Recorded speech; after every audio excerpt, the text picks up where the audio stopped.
अगस्त को होगी, मगर आज की सुनवाई के दौरान कई दिलचस्प किस्से सामने आए हैं। उस पर विस्तार से आगे हम चर्चा करेंगे, लेकिन उससे पहले आज मानसून सत्र का दूसरा दिन था संसद में, जहां मणिपुर की दरिंदगी छाई रही, उसकी चर्चा छाई रही और संसद के दोनों सदनों की कार्यवाही सोमवार सुबह 11 बजे तक के लिए स्थगित कर दी गई। दरअसल कल ही पीएम नरेंद्र मोदी ने मणिपुर की घटना पर जिस क्रोध और दुख को व्यक्त किया था, लेकिन मणिपुर के साथ साथ राजस्थान और छत्तीसगढ़ का जिक्र भी छेड़कर अपनी सियासी प्रायोरिटी को उन्होंने सामने रख दिया था कि उनके लिए क्या जरूरी है। मणिपुर में शांति जरूरी है या राजस्थान और छत्तीसगढ़ के विधानसभा चुनाव जरूरी हैं। शायद यही वजह है कि मोदी जी ने अब तक न तो मणिपुर के सीएम एन बीरेन सिंह को से इस्तीफा लिया है और न ही अपनी पार्टी के लिए काम करने वाले ट्रोलर्स को रोका कि गलत खबरें न फैलाएं। आपको बता दूं दोस्तों कि एक न्यूज एजेंसी ने मणिपुर के मुख्य आरोपी की पहचान एक मुस्लिम व्यक्ति की बता करके बाकायदा ट्वीट भी कर दिया था और बीजेपी समर्थकों ने इसे खूब प्रसारित किया, लेकिन फैक्ट चेक से पता चला कि ये गलत है और इसके बाद इस एजेंसी ने अपने ट्वीट को हटा दिया। मगर जो गलत बात फैलनी थी वो तो फैल ही गई। बीजेपी ने एक बार फिर एक गंभीर अपराध में हिंदू और मुसलमान करने का मौका जो है वो ढूंढ लिया है। मणिपुर पर मोदी जी अगर वाकई गंभीर होते तो इतने दिनों तक चुप नहीं रहते, और दूसरी बात, अब तक वहां जाकर के वो कुछ न कुछ कह करके आ चुके होते। और तीसरी बात ये कि संसद में इस पर वो खुली चर्चा करवाते, इससे परहेज नहीं करते। कल संसद भवन से बाहर ये जो तस्वीर आप देख रहे हैं, प्रधानमंत्री नरेंद्र मोदी बयान देने आए, और वो भी इसलिए क्योंकि इससे पहले सुप्रीम कोर्ट ने स्वतः संज्ञान लेकर के नोटिस जारी कर दिया था। सुनिए क्या कुछ कह रहे थे प्रधानमंत्री नरेंद्र मोदी। कल की ये बाइट है, सुनिए। आप सुन चुके होंगे लेकिन फिर भी सुनिए। लोकतंत्र के मंदिर के पास खड़ा हूं तब मेरा हृदय पीड़ा से भरा हुआ है, क्रोध से भरा हुआ है। मणिपुर की जो घटना सामने आई है, किसी भी सभ्य समाज के लिए यह शर्मसार करने वाली घटना है। पाप करने वाले, गुनाह करने वाले कितने हैं, कौन है, वो अपनी जगह पे है, लेकिन बेइज्जती पूरे देश की हो रही है। 140 करोड़ देशवासियों को शर्मसार होना पड़ रहा है। मैं सभी मुख्यमंत्रियों से तो सुन रहे थे आप प्रधानमंत्री नरेंद्र मोदी को, और दूसरी तरफ कांग्रेस और बाकी सभी विपक्षी दल इस पर बीजेपी को घेर रहे हैं और बीजेपी कुतर्कों से बचाव करने की कोशिश कर रही है। कांग्रेस अध्यक्ष मल्लिकार्जुन खड़गे ने ट्वीट भी किया है कि आपने कल संसद के अंदर कोई बयान नहीं दिया।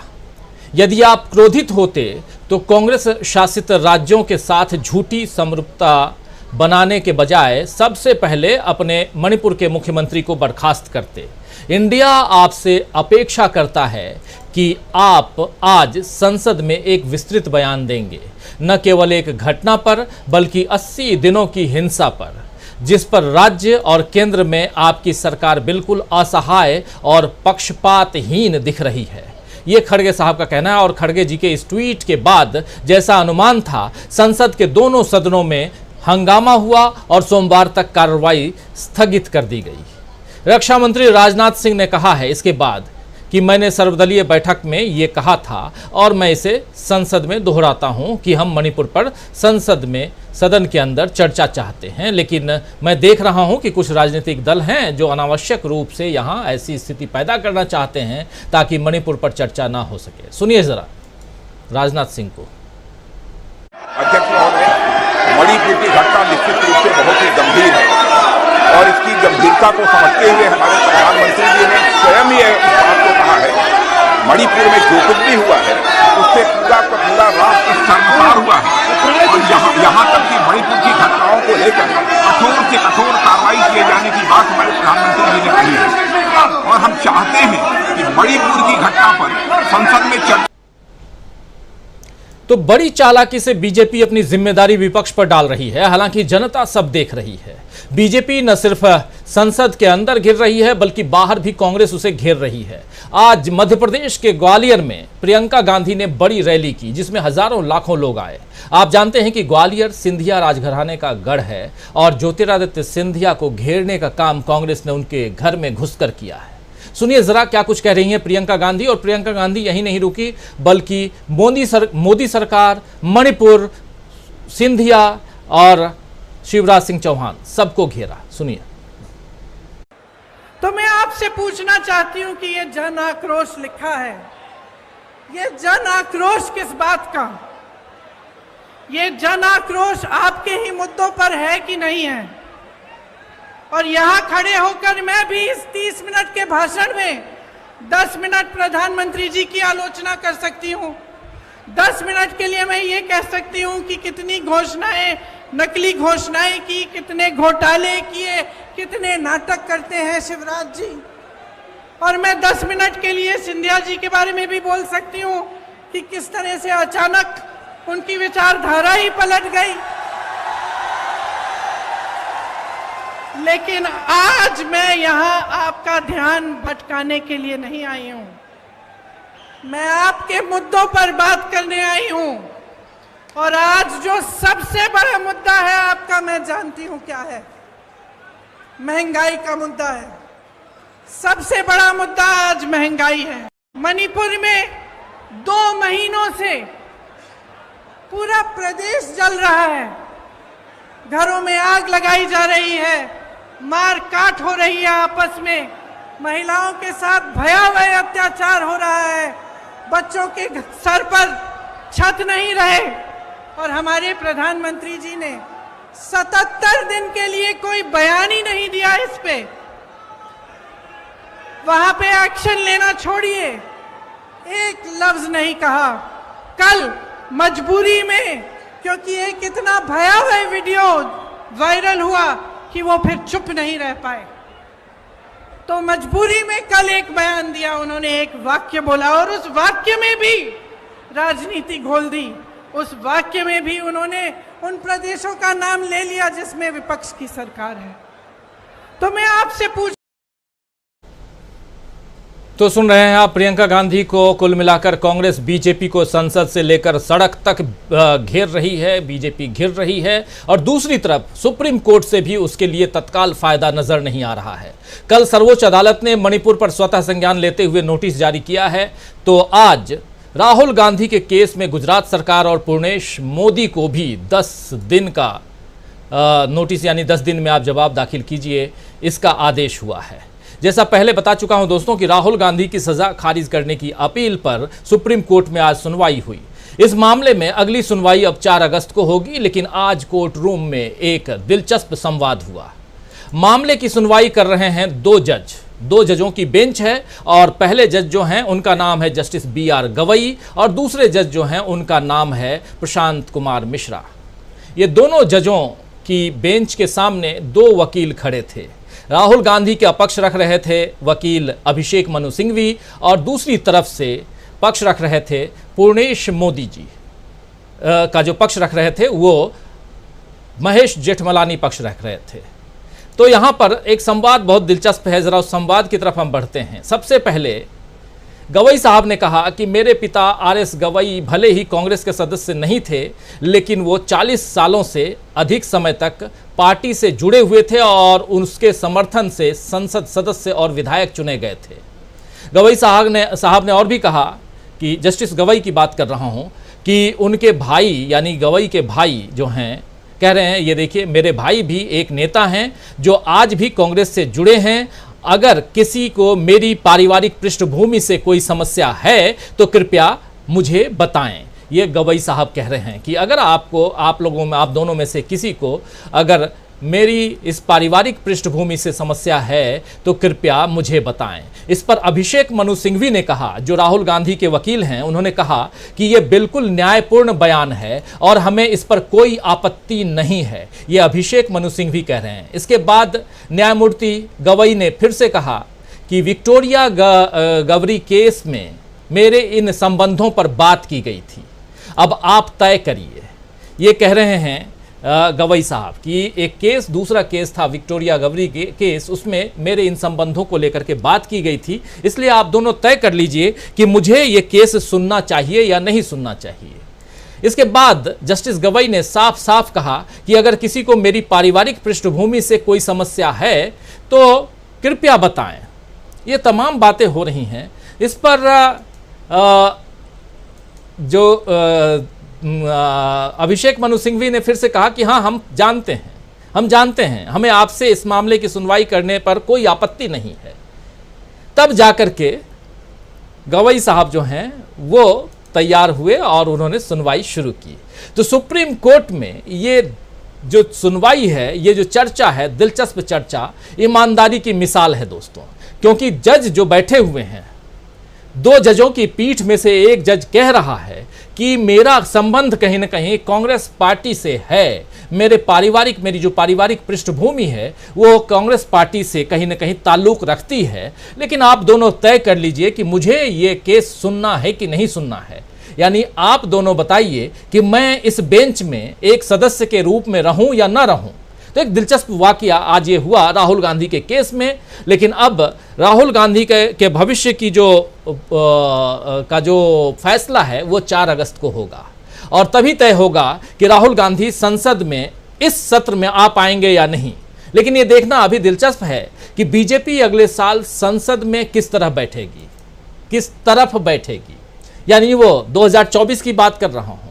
संसद में एक पक्ष सत्ता पक्ष होता है और दूसरा पक्ष जो होता है वो विपक्ष होता है।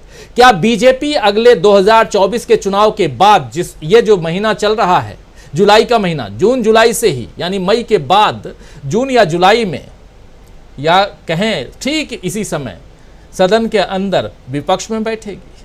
बड़ा सवाल है।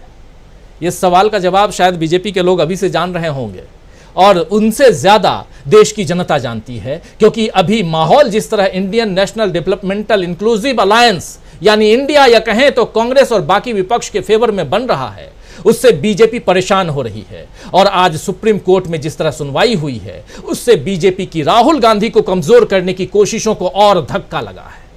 तो आइए दोस्तों, आज चर्चा की शुरुआत करते हैं और समझने की कोशिश करते हैं कि क्या मोदी जी संसद में अपना दम दिखा पाएंगे। 56 इंच का सीना और सीने को ठोक करके जो अभी तक प्रधानमंत्री जी कहते आए हैं वो दम दिखा पाएंगे। मणिपुर को लेकर के चर्चा करवा पाएंगे। इंडिया के आगे, इंडिया मतलब 26 दलों का जो गठबंधन है उसके आगे बेबस होंगे, या अगर कोटेड इंडिया कहें तो भारत जो देश है उसके आगे क्या प्रधानमंत्री नरेंद्र मोदी और उनकी पार्टी बेबस होगी? बड़ा सवाल है। सवाल ये भी है जो हम लिख रहे हैं कि सुप्रीम कोर्ट से संसद तक बीजेपी को झटका ही झटका है। कैसे है आपके सामने रख चुका हूं, कुछ हमारे साथी रखेंगे। आइए सबसे आपका परिचय करवाता हूं। हमारे साथ वरिष्ठ साथियों का पैनल मौजूद है। इस वक्त देखिए 5 वरिष्ठ साथी मौजूद हैं। डॉक्टर राकेश पाठक जी हमारे साथ हैं, ग्वालियर से जुड़े हुए हैं हमारे साथ। पाठक जी नमस्कार करता हूं आपको। हमारे साथ मीनू जैन जी जुड़ी हुई हैं। मीनू जी आपका स्वागत है। हमारे साथ सुनील शुक्ला जी जुड़े हुए हैं। सुनील जी आपका स्वागत करता हूं।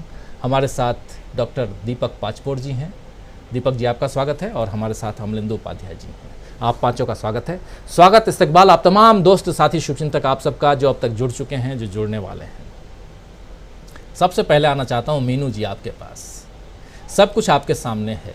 सुप्रीम कोर्ट में जो आज सुनवाई हुई है, जिसमें ये जो गवई साहब की साफ गोई है वो भी सामने है, और इसके बाद महेश जेठमलानी, राम जेठमलानी का नाम आप सब जानते होंगे, बहुत बड़े वकील, बीजेपी के नेता।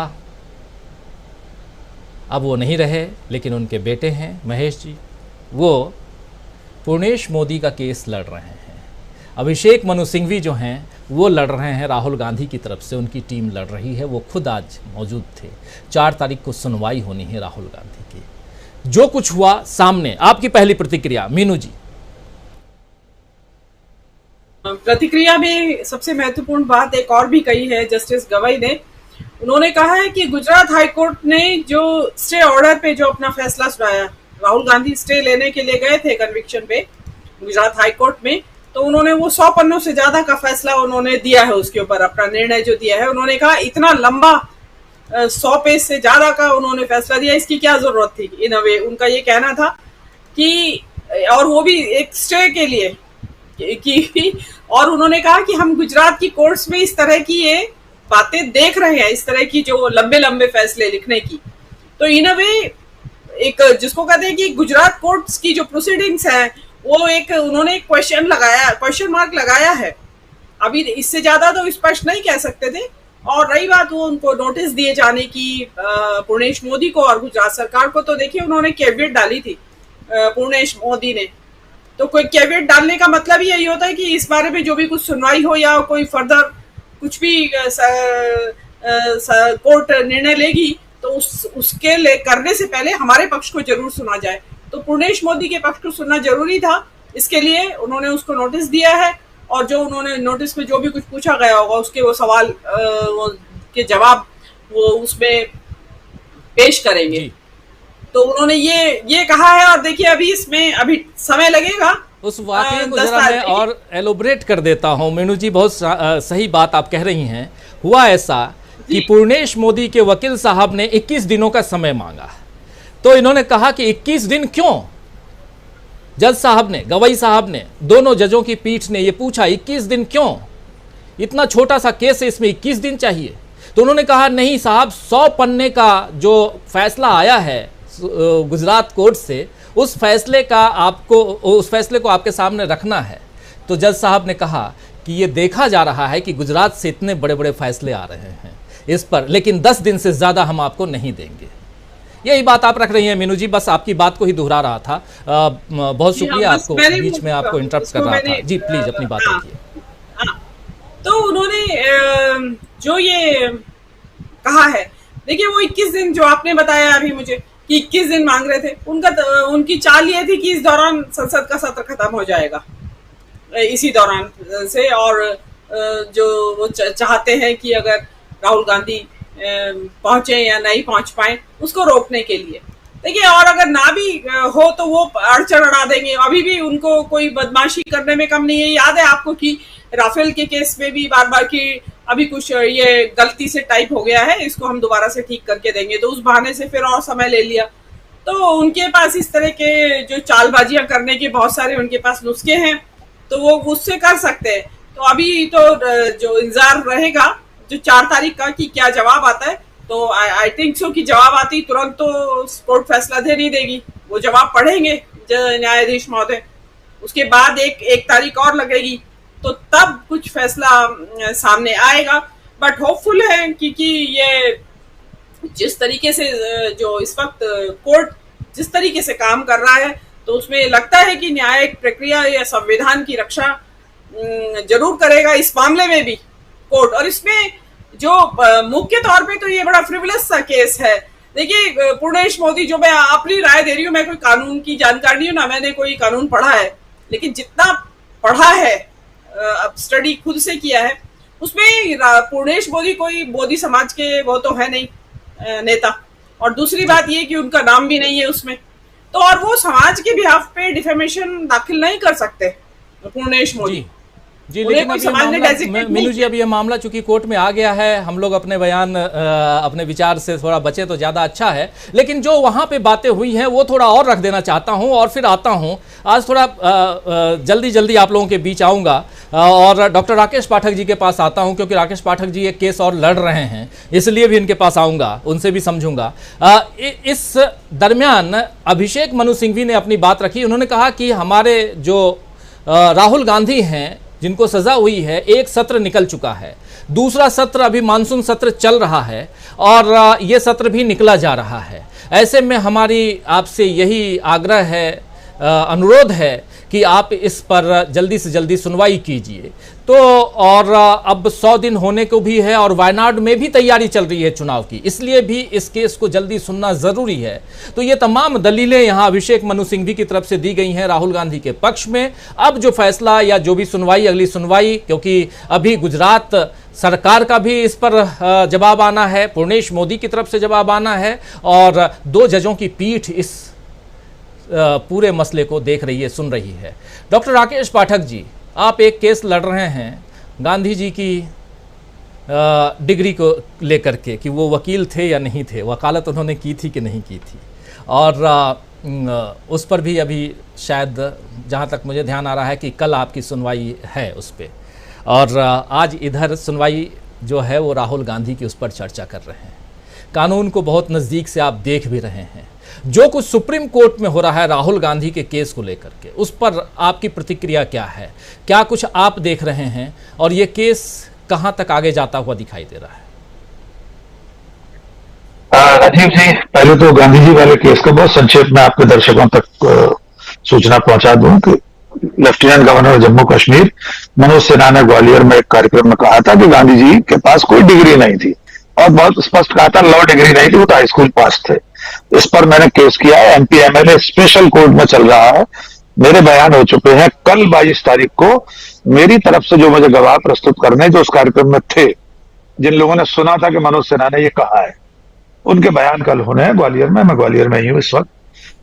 सीधे आते हैं राहुल गांधी के विषय पर। राहुल गांधी के मामले में दो पक्ष हैं राजीव जी। एक उसका राजनीतिक पक्ष है, एक विधिक पक्ष। विधिक पक्ष अब हिंदुस्तान की सबसे बड़ी अदालत में पहुंच चुका है।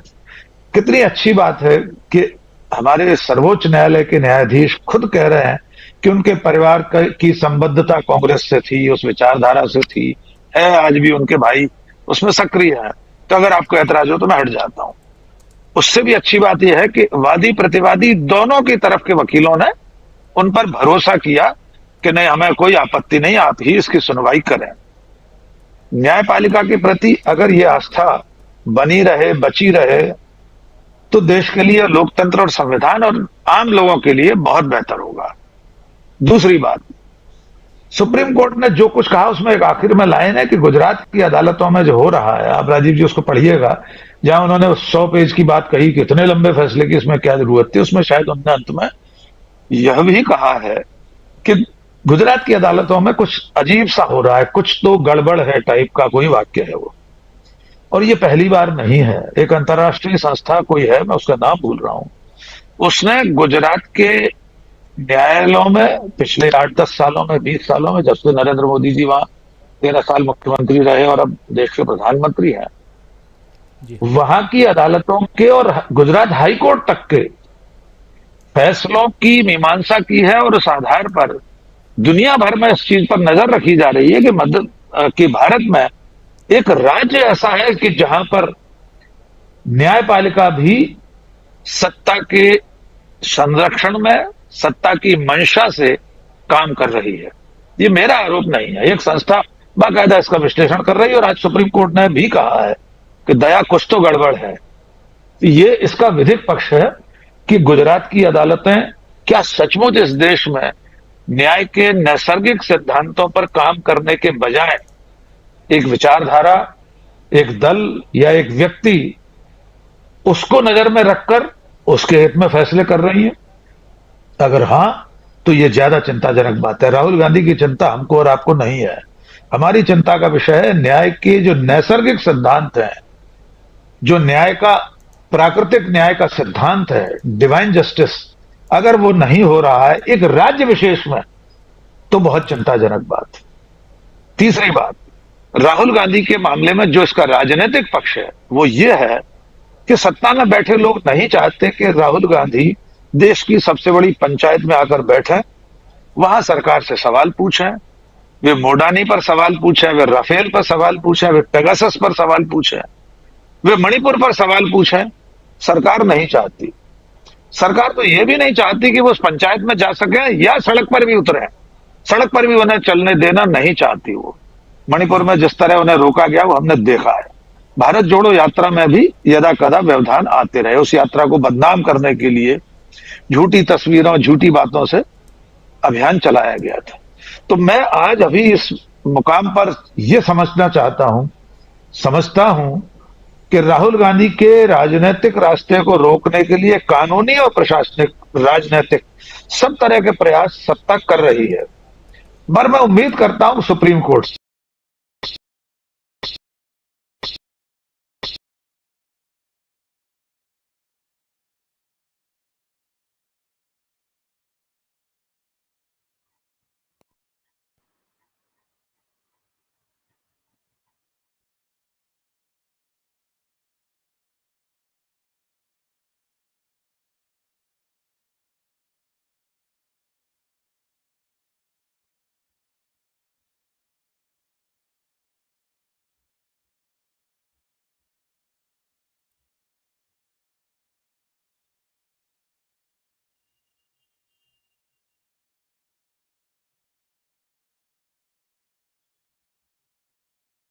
आपकी आवाज नहीं आई राजीव जी,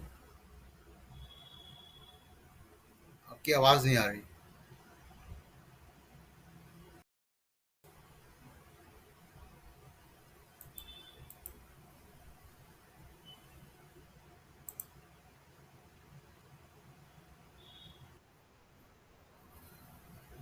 जी अब आएगी,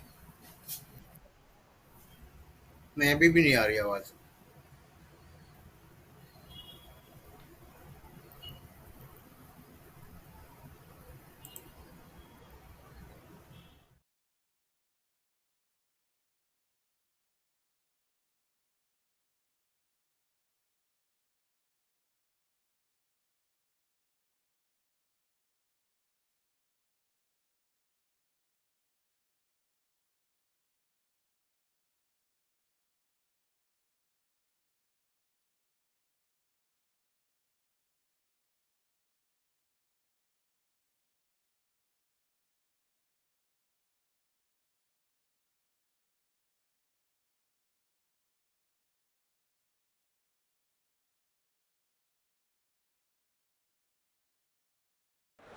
तो मैं आपसे पूछना चाहती हूं कि ये जन आक्रोश लिखा है, ये जन आक्रोश किस बात का?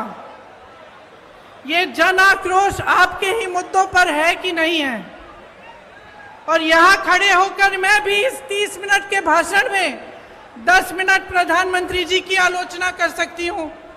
10 मिनट के लिए मैं ये कह सकती हूं कि कितनी घोषणाएं, नकली घोषणाएं की, कितने घोटाले किए, कितने नाटक करते हैं शिवराज जी। और मैं 10 मिनट के लिए सिंधिया जी के बारे में भी बोल सकती हूं कि किस तरह से अचानक उनकी विचारधारा ही पलट गई।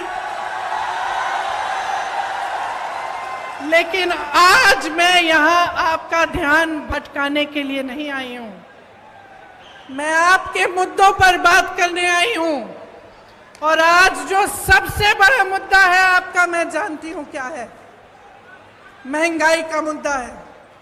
सबसे बड़ा मुद्दा आज महंगाई है। मणिपुर में 2 महीनों से पूरा प्रदेश जल रहा है, घरों में आग लगाई जा रही है, मार काट हो रही है आपस में, महिलाओं के साथ भयावह अत्याचार हो रहा है, बच्चों के सर पर छत नहीं रहे। और हमारे प्रधानमंत्री जी ने 77 दिन के लिए कोई बयान ही नहीं दिया इस पे। वहां पे एक्शन लेना छोड़िए, एक लफ्ज नहीं कहा। कल मजबूरी में, क्योंकि एक इतना भयावह वीडियो वायरल हुआ कि वो फिर चुप नहीं रह पाए, तो मजबूरी में कल एक बयान दिया उन्होंने, एक वाक्य बोला और उस वाक्य में भी राजनीति घोल दी। उस वाक्य में भी उन्होंने उन प्रदेशों का नाम ले लिया जिसमें विपक्ष की सरकार है।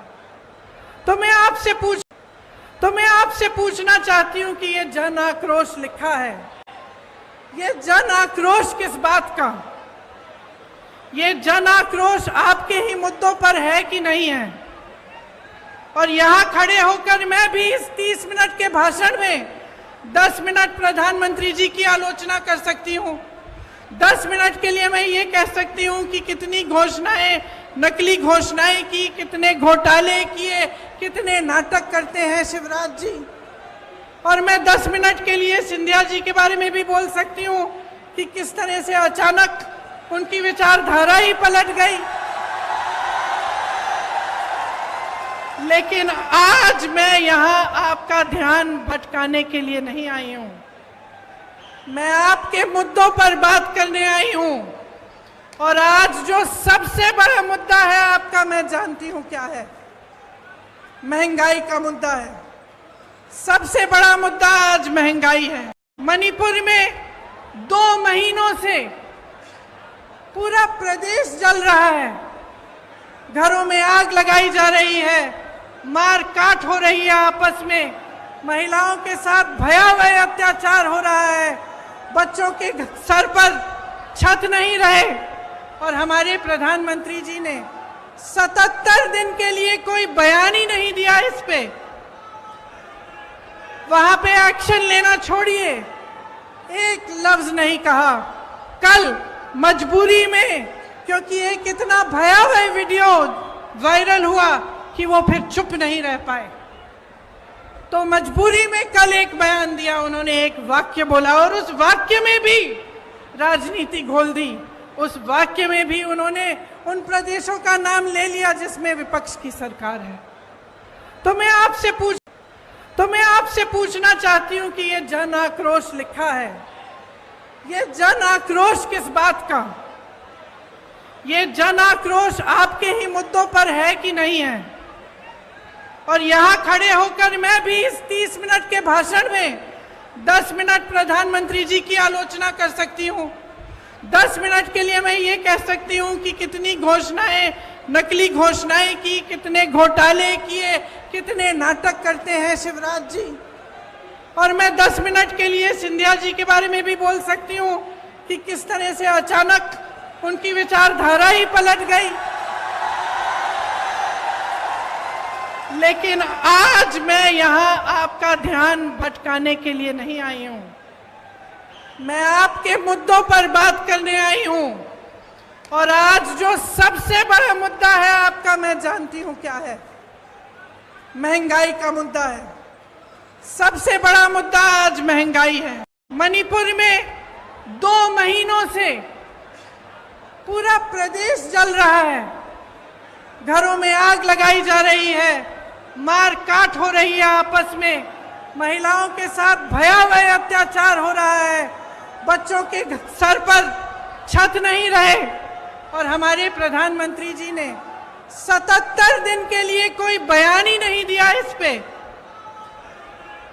वहां पे एक्शन लेना छोड़िए, एक लफ्ज नहीं कहा। कल मजबूरी में, क्योंकि एक इतना भयावह वीडियो वायरल हुआ कि वो फिर चुप नहीं रह पाए, तो मजबूरी में कल एक बयान दिया, उन्होंने एक वाक्य बोला और उस वाक्य में भी राजनीति घोल दी। उस वाक्य में भी उन्होंने उन प्रदेशों का नाम ले लिया जिसमें।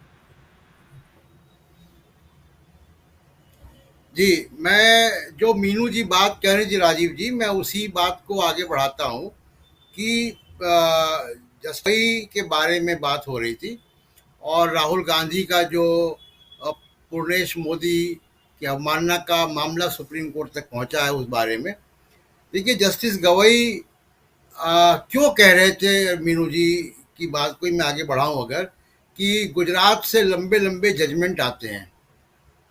अभी कुछ दिन पहले ही जस्टिस गवई उसी बेंच में थे जिसने तीस्ता सीतलवाद को जमानत दी है, और वहाँ भी उन्होंने गुजरात हाई कोर्ट के फैसले को देखा होगा और ये पृष्ठभूमि रही है।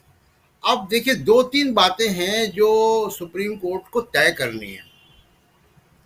एक होता है जो एड्रेस नहीं किया प्रॉब्लम गुजरात हाई कोर्ट ने और ना सेशंस कोर्ट ने वहाँ के, कि जो 202 की स्क्रूटनी, यानी उस मजिस्ट्रेट की अदालत का जुरिडिक्शन या कार्यक्षेत्र उस शिकायत का था या नहीं था। जैसे हम जानते हैं कि राहुल गांधी ने ये 2019 में भाषण कर्नाटक के कोलार में दिया था। कोलार एक छोटी सी जगह है और उस कोलार में जब कर्नाटक में विधानसभा चुनाव हो रहे थे तो हम गए भी थे, राजीव जी भी गए थे वहाँ पे। वहाँ 2019 के चुनाव के दौरान राहुल गांधी ने भाषण दिया था, जिसको आप कई बार सुन चुके हैं, जिसमें वो कई मोदियों की बात कर रहे हैं। उसमें पूर्णेश मोदी का नाम नहीं लिया था। तो सुप्रीम कोर्ट को ये देखना है कि जो हाई कोर्ट ने नहीं किया, कि क्या कर्नाटक में कोई तथाकथित जुर्म हुआ और उस जुर्म का जुरिडिक्शन या कार्यक्षेत्र गुजरात होता है या नहीं होता है। गुजरात में कैसे मुकदमा हो गया और पूर्णेश मोदी ने गुजरात में क्यों किया। दूसरी चीज जो कोर्ट को जो एड्रेस नहीं हुई है वो है कि पूर्णेश मोदी का नाम राहुल गांधी ने नहीं लिया। पूर्णेश मोदी जी की अवमानना कैसे हो गई, उनका लोकस स्टैंडाई क्या है इस केस में। तो ये 2-3 बातें जो है सुप्रीम कोर्ट को देखनी है, जो कानूनी पहलू है। दूसरा देखिए, एक जो डिफेमेशन लॉज है ये इसकी पृष्ठभूमि क्या है? ये बेसिकली पूरी दुनिया में जो ये अवमानना का कानून है, और खासकर क्रिमिनल डिफेमेशन की मैं बात कर रहा हूँ, इसके बारे में बहुत विवाद पूरी दुनिया में है। और वो विवाद इस तरफ जाता है कि ये फ्रीडम ऑफ स्पीच के आड़े आ रहा है। और ये अवमानना का जो कानून है इंग्लिश लॉ में बना था, इंग्लिश लॉ ही उसकी जनक है, और इंग्लिश लॉ से पूरी दुनिया में ये गया।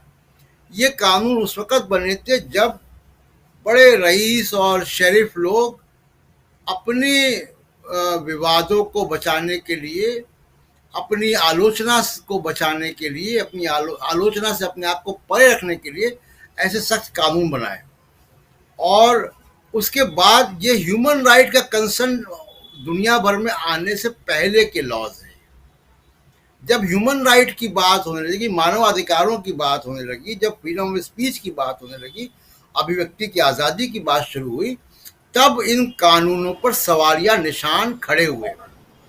और वो सवालिया निशान इस तरीके से खड़े हुए कि कई राज्यों देशों ने, जैसे अमेरिका में कोई सेंट्रल लॉ नहीं है क्रिमिनल डिफेमेशन के लिए।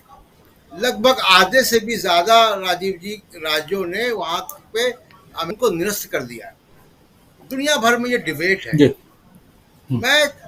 मैं जो बात रख रहा हूँ वो ये कि सुप्रीम कोर्ट को कानूनी पहलू देखना है, सुप्रीम कोर्ट को मेरिट देखना है, और सुप्रीम कोर्ट को ये भी देखना है कि दुनिया में क्या दिशा है इस कानून को लेकर, दुनिया में क्या ग्लोबल बहस क्या है, क्योंकि सुप्रीम कोर्ट, भारत के सुप्रीम कोर्ट पे निगाहें पूरी दुनिया की रहती है, और खासकर ऐसे चीज में।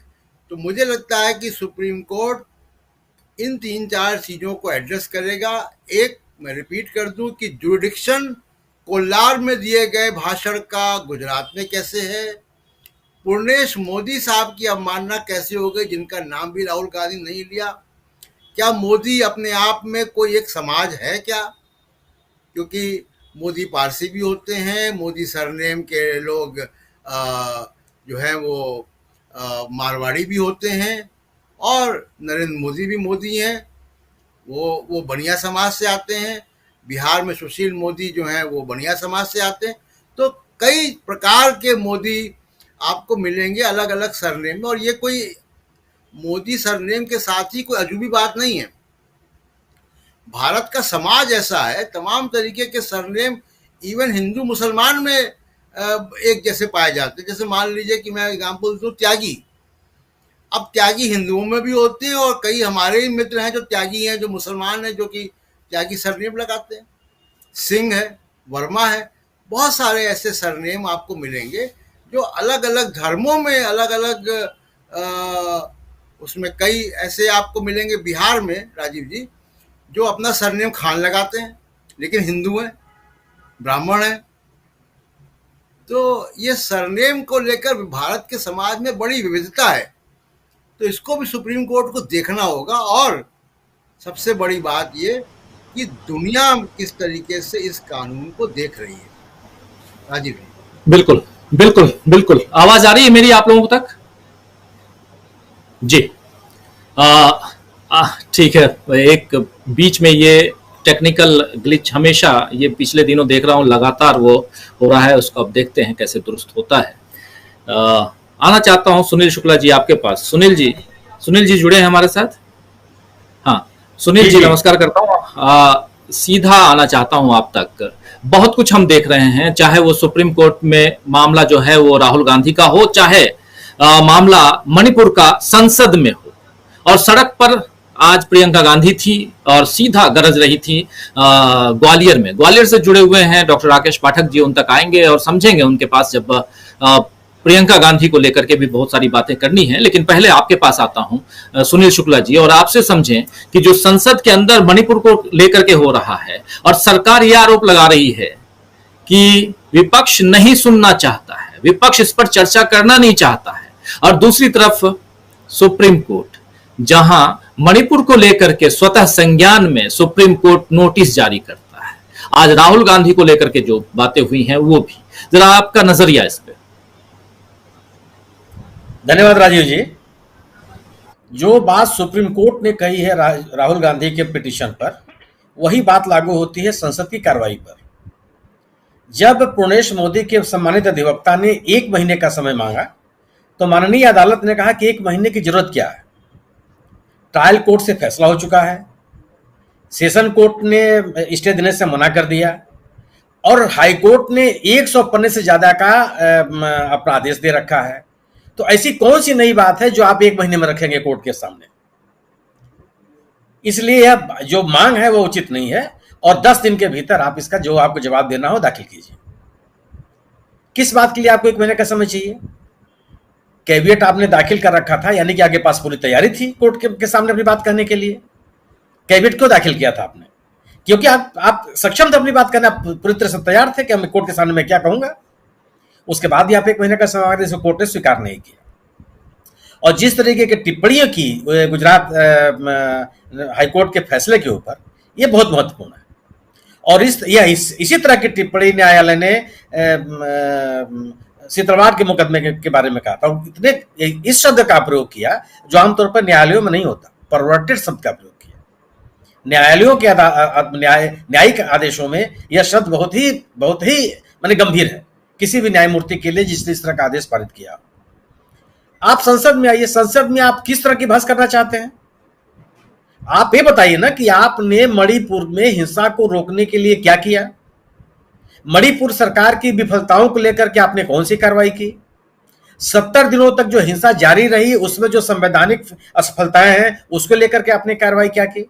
आप संसद को बताएंगे अगर कि बहस करेंगे? किस बात की बहस करेंगे आप? पहले तो आप अपने जो कृत्य कार्रवाई है उसे संसद को अवगत कराइए कि 70 दिनों तक केंद्र सरकार ने और राज्य सरकार ने इसका संज्ञान क्यों नहीं लिया।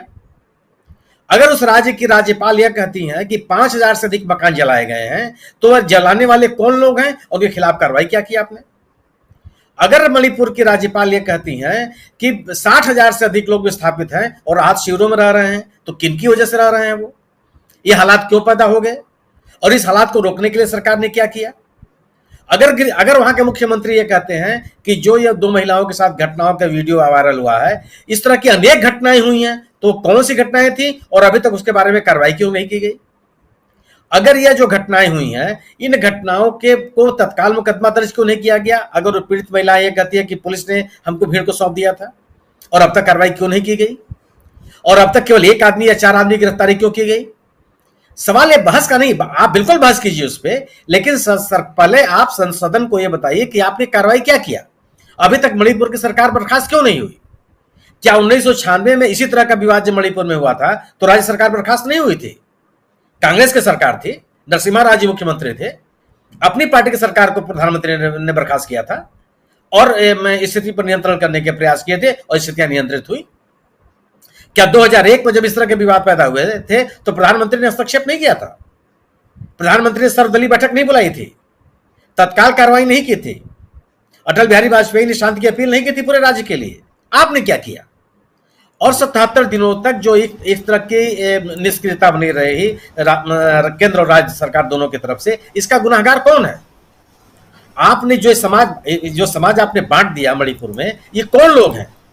मणिपुर में तो कभी नहीं, आप याद कीजिए ना, 2001-2004 में मनोरमा की हत्या हुई थी और पूरा का पूरा मणिपुर उबल गया था, तमाम लोग सड़कों पर आ गए थे और केंद्रीय सुरक्षा बलों पर आरोप लगे थे इसके ऊपर, लंबा आंदोलन चला और आज उसी समाज को आपने बांट दिया। हिंदू कभी आप हम में से तमाम लोग नॉर्थ ईस्ट में गए होंगे, नॉर्थ ईस्ट में कभी कोई हिंदू मुसलमान की बात नहीं करता, हिंदू और क्रिश्चियन की बात नहीं करता।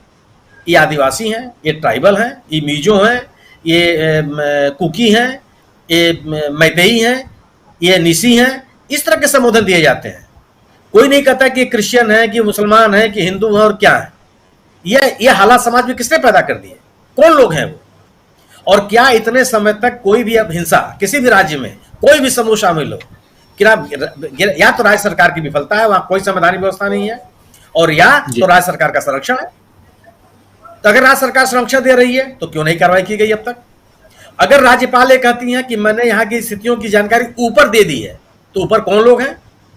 माननीय राष्ट्रपति जी हैं, गृह मंत्रालय है, प्रधानमंत्री जी हैं, गृह मंत्री हैं। ये तो ऑन रिकॉर्ड कर रही है ना कि मैंने ऊपर इसकी जानकारी दी थी। लोग हमसे पूछते हैं, राज्यपाल का वक्तव्य है ये, कि लोग हमसे पूछते हैं कि शांति कब बहाली होगी, हम कब अपने घर लौटेंगे, हम अपने खेतों में कब जाएंगे। अगर इस बात की सूचना राज्यपाल ने ऊपर दे दी है तो ऊपर के लोगों ने कार्रवाई क्या की? आप सदन में बहस करने की स्थिति इस समय नहीं है। आप एक जो वक्तव्य की मांग कर रहा है विपक्ष, बिल्कुल सही है कि प्रधानमंत्री जी एक वक्तव्य दें कि हमने क्या क्या कार्रवाई की, अब तक की विफलताएं क्यों सामने हैं और इन विफलताओं के लिए कौन लोग जिम्मेदार है, और जो जिम्मेदार उनके खिलाफ हमने कार्रवाई क्या क्या सुनिश्चित कर दिया है, और राज्य में शांति बहाली के लिए हमने क्या कर दिया। कुछ भी नहीं हो रहा है। राजीव जी, ये वो राज्य है जहां पे उग्रवाद चरम पे था, तब भी महिलाओं के खिलाफ इस तरह की गतिविधियां सामने नहीं आई हैं। उन ट्राइबल्स में आप महिलाओं के साथ खिलवाड़ नहीं कर सकते। महिलाओं का वो सम्मान है, ट्राइबल वो करते अपने लोगों के बीच में करते हैं। कोई समूह एक दूसरे के साथ नाराजगी रखने के बावजूद भी महिलाओं के साथ इस तरह का दुर्व्यवहार नहीं होता। आखिर इस समाज में जहर किसने घोल दिया?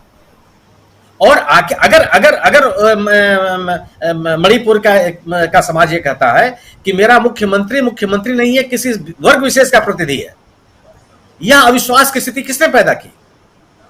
और अगर ये इस अविश्वास की स्थिति है तो क्या वो सरकार चलने लायक है? और अगर वो चलने लायक नहीं है, लोगों में विश्वास की भावना पैदा करने के लिए क्या कार्रवाई की जा रही है?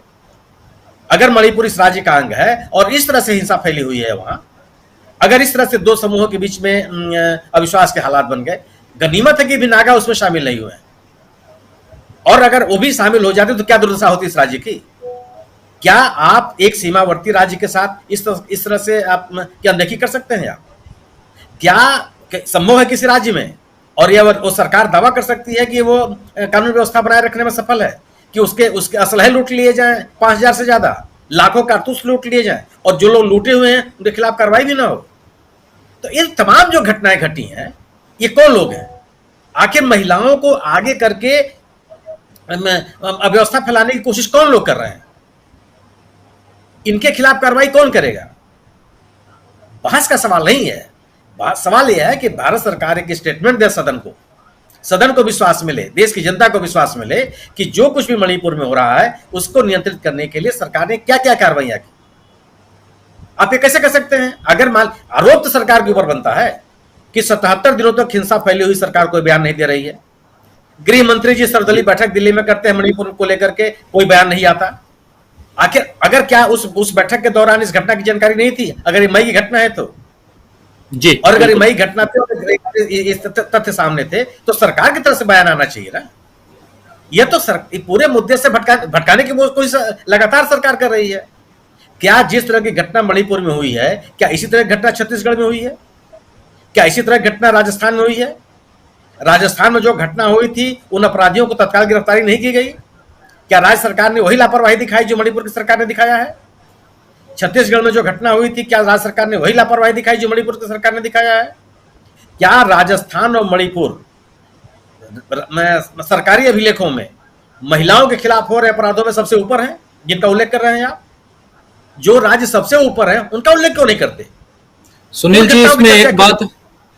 जी, इसमें एक चीज और भी है कि क्या राजस्थान आज की तारीख में जल रहा है, अस्थिर है? ये सवाल भी है। क्या आज छत्तीसगढ़ अस्थिर है, जल रहा है छत्तीसगढ़ भी मणिपुर की तरह? मणिपुर में जो हालात हैं वो हालात तो क्या राजस्थान में भी है, छत्तीसगढ़ में भी है, बंगाल में भी है? ऐसे हैं क्या? उसके साथ साथ की ये घटना है, महिलाओं के साथ जो हुआ, उस परिवार के साथ जो हुआ, और ऐसे वहां के मुख्यमंत्री कह रहे हैं कि ऐसी 100 से ज्यादा घटनाएं हैं। तो अपने आप में उसके पैरेलल ये, क्योंकि वो हो रहा है इसलिए हो रहा है, उसके साथ साथ 3 तारीख को वहां ये घटना की शुरुआत होती है मणिपुर में, और उसके बाद से कितनी घटनाएं हो रही हैं वहां पर। उसमें से एक वीडियो सामने आया है। आप जो कह रहे हैं उसी बात को मैं आगे बढ़ा रहा हूं, क्योंकि यहां ना सिर्फ आप ये कहेंगे कि यहां भी ऐसी घटना, हां ठीक है, देश में कई जगह हो रही है, नहीं होनी चाहिए। निर्भया इसी देश ने देखा है, 2012 की वो तस्वीर कभी भूल नहीं सकते।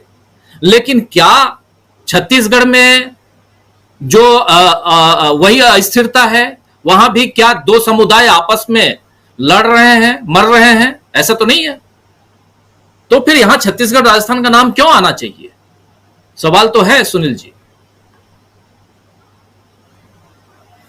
ये कोशिश है। सवाल यह है कि क्या निर्भया की घटना जो हुई थी इससे आप तुलना कर सकते हैं? निर्भया की घटना के बाद कितने दिनों के भीतर अपराधी पकड़ लिए गए थे?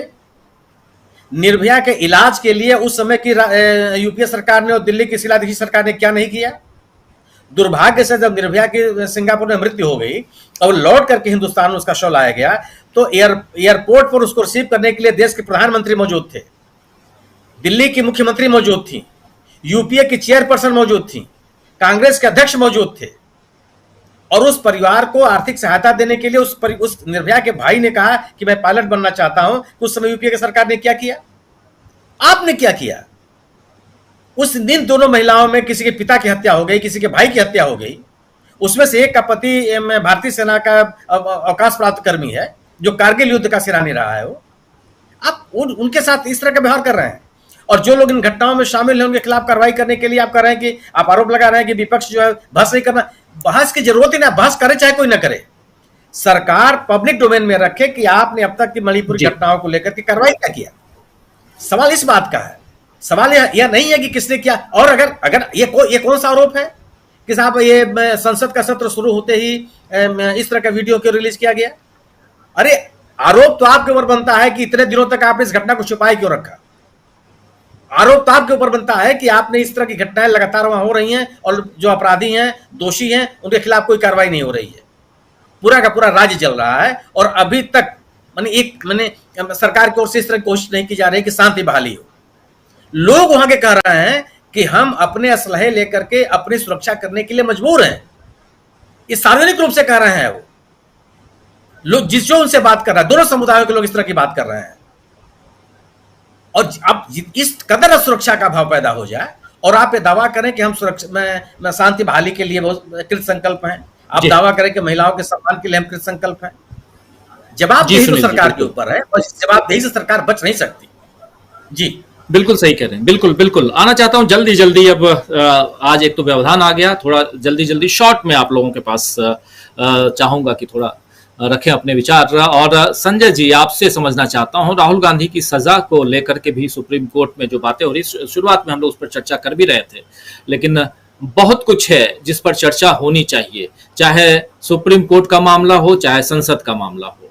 सड़क से लेकर के संसद तक, सुप्रीम कोर्ट तक, कहीं ना कहीं हर जगह देखिए तो एक उंगली इस सरकार की तरफ है और उस उंगली की तरफ या उससे सचेत होने की जरूरत जहां होनी चाहिए वहां सचेत ना होकर के आंखें दिखाई जा रही हैं। किस ढंग के और किस देश में यहां की जनता जी रही है जहां पर तमाम परेशानियों के बीच भी ये कहा जाता है कि सब चंगा सी। क्या कहेंगे सुनील जी? संजय जी, माफ करें संजय जी। ये संजय जी, नरेंद्र मोदी की राजनीति बहुत ही घटिया और खराब है, इसमें कोई दो राय नहीं थी। और वो पूरा सांप्रदायिक मामला था, बांटो और राज करो का मामला था। और मुझे लगता था कि ये शुरू में लोग नहीं समझ रहे थे या इनके प्रचार के दम पर वो अपना काम करते जा रहे थे। वो अब खुलने लगा है और लोग समझने लगे हैं। हालांकि अभी भी बहुत लोग हैं जो ये नहीं समझ रहे हैं कि इरादतन ये राजनीति ही यही है कि लोगों को बांटा जाए और उसका फायदा उठाया जाए। ये हो रहा है और दुर्भाग्य की बात है कि लोग अभी भी नहीं समझ रहे, लेकिन अब ज्यादातर लोग समझने लगे हैं और ये एक समय होना ही था। मुझे लगता है कि बहुत सामान्य सी बात है, वो होना ही था और वो अब हो रहा है। समस्या ये है कि पहले जो ये होता था कि अगर किसी के खिलाफ कोई आरोप है तो वो पद से इस्तीफा दे दे या उसको पद से हटा दिया जाए। उसका मकसद ये होता था कि वो अपने पद का दुरुपयोग न कर पाए, लेकिन इस सरकार ने उसको पूरी तरह खत्म कर दिया है। तो जब आप पद पे बैठे हैं तो आपके खिलाफ कोई जांच कैसे होगी? जब आप पद पे हैं तो कोई आपके खिलाफ बोलेगा कैसे? तो ये सारा मामला तो है ही है। जहां तक ये मणिपुर वाला मामला है, तो मणिपुर का मामला जिस दिन शुरू हुआ उसके कुछ ही दिन बाद गृह मंत्री ने कहा था कि अदालत के फैसले के कारण हुआ है। तो अदालत के फैसले को इम्प्लीमेंट कराना सरकार का काम है और सरकार उसको नहीं करवा पाई। और वहां जो हिंसा हुई उसको रोकना राज्य सरकार का अगर काम है, तो हम लोग ये भी जानते हैं कि राज्य सरकार के प्रतिनिधि बहुत सारे विधायक दिल्ली में आकर प्रधानमंत्री से मिलने के लिए समय मांगते रहे और प्रधानमंत्री उनसे नहीं मिले। तो ऐसी स्थिति में ये नहीं कहा जा सकता है कि सिर्फ राज्य सरकार लापरवाह या राज्य सरकार ने काम नहीं किया। और अगर राज्य सरकार ने काम नहीं किया तो केंद्र सरकार की ये जिम्मेदारी थी कि वहां काम होता। इसके लिए जो जरूरी होता, मुख्यमंत्री बदलना, पुलिस के प्रमुख को बदलना, वो सब करना केंद्र का काम था। और केंद्र ने ये सब नहीं किया, ये बिल्कुल दिखाई दे रहा है। अब ये वीडियो वाला मामला ही है, तो वीडियो जब आया, उसके वीडियो 62-68 दिन पुराना है और वीडियो आते ही कार्रवाई हो गई, 4 लोग गिरफ्तार हो गए। टाइम्स ऑफ इंडिया में आज छपा है। ऐसे ही सुप्रीम कोर्ट ने कहा कि अगर सरकार कार्रवाई नहीं करेगी तो हम करेंगे। उसके 5 मिनट के अंदर पहली गिरफ्तारी की सूचना दे दी गई। जब ऐसी स्थिति है तो जाहिर है कि अपराधी घूम रहे थे और उनको गिरफ्तार नहीं किया जा रहा था। तो जब गिरफ्तार नहीं किया जा रहा था तो इसमें समझना कोई रॉकेट साइंस तो है नहीं कि क्यों नहीं गिरफ्तार किया जा रहा था। इसलिए नहीं किया जा रहा था कि उसको संरक्षण था, उसको छूट मिली हुई थी, उसको करने के लिए कहा गया था, वो उसने किया था। और जब वीडियो वायरल हो गया तो कार्रवाई अपराधियों के खिलाफ होनी चाहिए थी, तो ट्विटर के खिलाफ कार्रवाई करने की सोची जा रही है। इंटरनेट इतने दिन से बंद है, इंटरनेट बंद है इसलिए भी वो वीडियो वायरल नहीं हुआ, और वायरल नहीं हुआ इसलिए एक्शन नहीं हुआ। और अगर मुख्यमंत्री कह रहे हैं कि ऐसी 100 घटनाएं हुई हैं तो 100 घटनाएं हुई हैं और हम लोगों को पता नहीं चला क्योंकि इंटरनेट बंद है। तो अब ये कह के इंटरनेट बंद कर देना कि उससे अपराध होगा, कोई मतलब नहीं है। सड़क पर दुर्घटना होती है तो गाड़ियां चलनी बंद थोड़ी हो जाती है, रेल दुर्घटना हुई तो रेलगाड़ियां चलनी बंद थोड़ी हो गई। तो इंटरनेट का अगर दुरुपयोग हो सकता है तो इसके लिए इंटरनेट 78 दिन तक बंद नहीं किया जाए। 1-2 दिन बंद करना समझ में आता है, लेकिन इतने दिनों तक इंटरनेट बंद है और उसके बाद ये दलील देना कि संसद के सत्र के पहले बिल्कुल बचकाना है। और कुल मिलाकर यह है कि काठ की हांडी बार बार नहीं चढ़ती है, वो स्थिति आ गई है कि अब वो दोबारा नहीं चढ़ेगी और ये लोग उसको डिफेंड नहीं कर पा रहे हैं। अगर एक अच्छा पॉलिटिकल ऑर्गेनाइजेशन होता तो इसको कुछ शायद ढंग से मैनेज कर पाता और इतना फुहड़ या इतना निर्लज नहीं दिखता जितना अब दिख रहा है। क्योंकि ये लोग कुछ मैनेज नहीं कर पाते हैं, इनके पास कैपेबल लोग नहीं है, तर्क देने वाले लोग नहीं है, सक्षम लोग नहीं, इसलिए बहुत ही फुहड़ और बहुत ही घटिया तर्क दे रहे हैं कि ये कह देना अरे संसद के समय, सत्र के समय ऐसे मुद्दे उठाए जाते हैं। अरुण शौरी ने लिखा था कि मेरे सारे खुलासे संसद सत्र के पहले होते हैं और संसद में हंगामा हो जाता है, मेरे खुलासे सक्सेसफुल हो जाते हैं। ये अरुण शौरी ने कहा है और अरुण शौरी बीजेपी के मंत्री रहे और ये ऑन रिकॉर्ड है। अरुण शौरी का कहा हुआ हम लोगों ने लिखा पढ़ा सुना है। तो ये तो होता ही है, संसद के सत्र के समय देश की समस्याएं आएंगी ही आएंगी और इसीलिए लाई जाती है कि संसद में उसकी चर्चा हो और समाधान हो। तो इसमें रोने की तो कोई जरूरत ही नहीं है, सरकार का ये काम है, सरकार के पास संसाधन है। अगर सरकार को ये देखना है कि किसने लीक किया, कैसे लीक किया, तो वो कार्रवाई करे, कौन मना करता है अगर वो गलत है तो। लेकिन गलत तो है नहीं। अगर किसी ने अपनी समस्या रखी या किसी की समस्या किसी ने रखी और आपने कार्रवाई की, उसके बाद जाहिर है जो कार्रवाई नहीं हो रही थी वो कार्रवाई की, तो लीक करना या उसको ट्विटर पे डालना तो किसी तरह से गलत नहीं है और उस पर रोने का कोई मतलब ही नहीं, कोई बात ही नहीं बनती है। फिर भी ये लोग कर रहे हैं तो जाहिर है कि ये बिल्कुल अक्षम नाकारा लोग हैं जिनको कुछ नहीं आता है, कुछ नहीं कर सकते हैं और सिर्फ हिंदुत्व और हिंदुत्व का नाम लेकर सत्ता में बने रहना चाहते हैं। अभी तक इन्होंने सत्ता में रह के पार्टी के लिए, संगठन के लिए पैसे बनाए, काम किया और चाहते हैं कि ऐसे ही चलता रहे, इनको कोई विरोध न करे और इनको सब कुछ करने दिया जाए, क्योंकि ये तथाकथित इनका लक्ष्य जो है वो सर्वश्रेष्ठ है या इनके हिसाब से सबसे अच्छा है। राजीव जी। जी जी बिल्कुल बिल्कुल।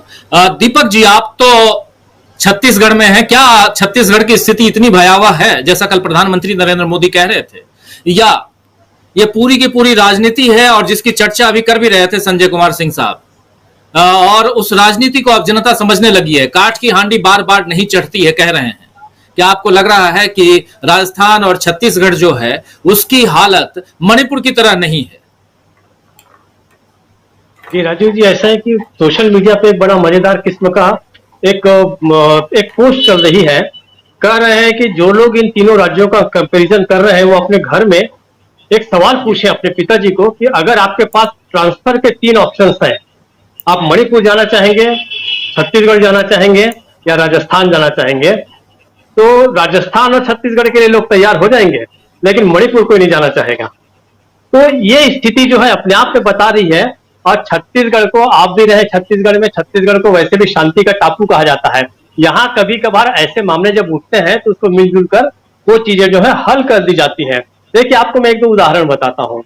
पिछले कुछ दिनों में कवर्धा में इस तरीके के मामले को उठाने की कोशिश की गई थी। आपको याद होगा, पिछले समय एक दौर चला था जब लोगों को लगने लगा था कि भाई ज्यादातर जो भक्तगणों को और जो हिंदू धर्म को मानने वाले, कि उनका ईश्वर जो है वो मंदिर में नहीं है, वो शायद मस्जिद में है। इसलिए मस्जिद में ईश्वर की खोज जो है बड़ी तेजी से चल रही थी। लोग जाके उसके सामने डांस कर रहे थे, ढोलक बजा रहे थे, मंजीरा बजा रहे थे। हालांकि ईश्वर ऐसे कभी मिलता नहीं है, तो उन्हें पता चल गया था। लेकिन यहाँ भी उसको करने की कोशिश की गई, लेकिन स्थानीय लोगों ने उसको, उस मामले को रफा दफा किया, प्रशासन ने भी कर दिया, नागरिकों ने भी उस मामले को खत्म किया। और कवर्धा वो जगह है जहां जज डॉक्टर रमन सिंह की सीट है। आपको मैं बताऊं, रमन सिंह का क्षेत्र है। और सबसे मजेदार बात कि पूरे छत्तीसगढ़ में पिछले चुनाव में सर्वाधिक वोट का अंतर लेके जीतने वाले जो है वो मोहम्मद अकबर थे, जो वहीं से चुनाव जीतते हैं। जीता मतलब पिछले जो समय, और मंत्री भी हैं वो इतने पॉपुलर है कि वो हिंदू बहुल एरिया से छत्तीसगढ़ में मुस्लिम जो उम्मीदवार है वो जीत कर आ रहा है। तो आप समझ सकते हैं कि क्या ये है।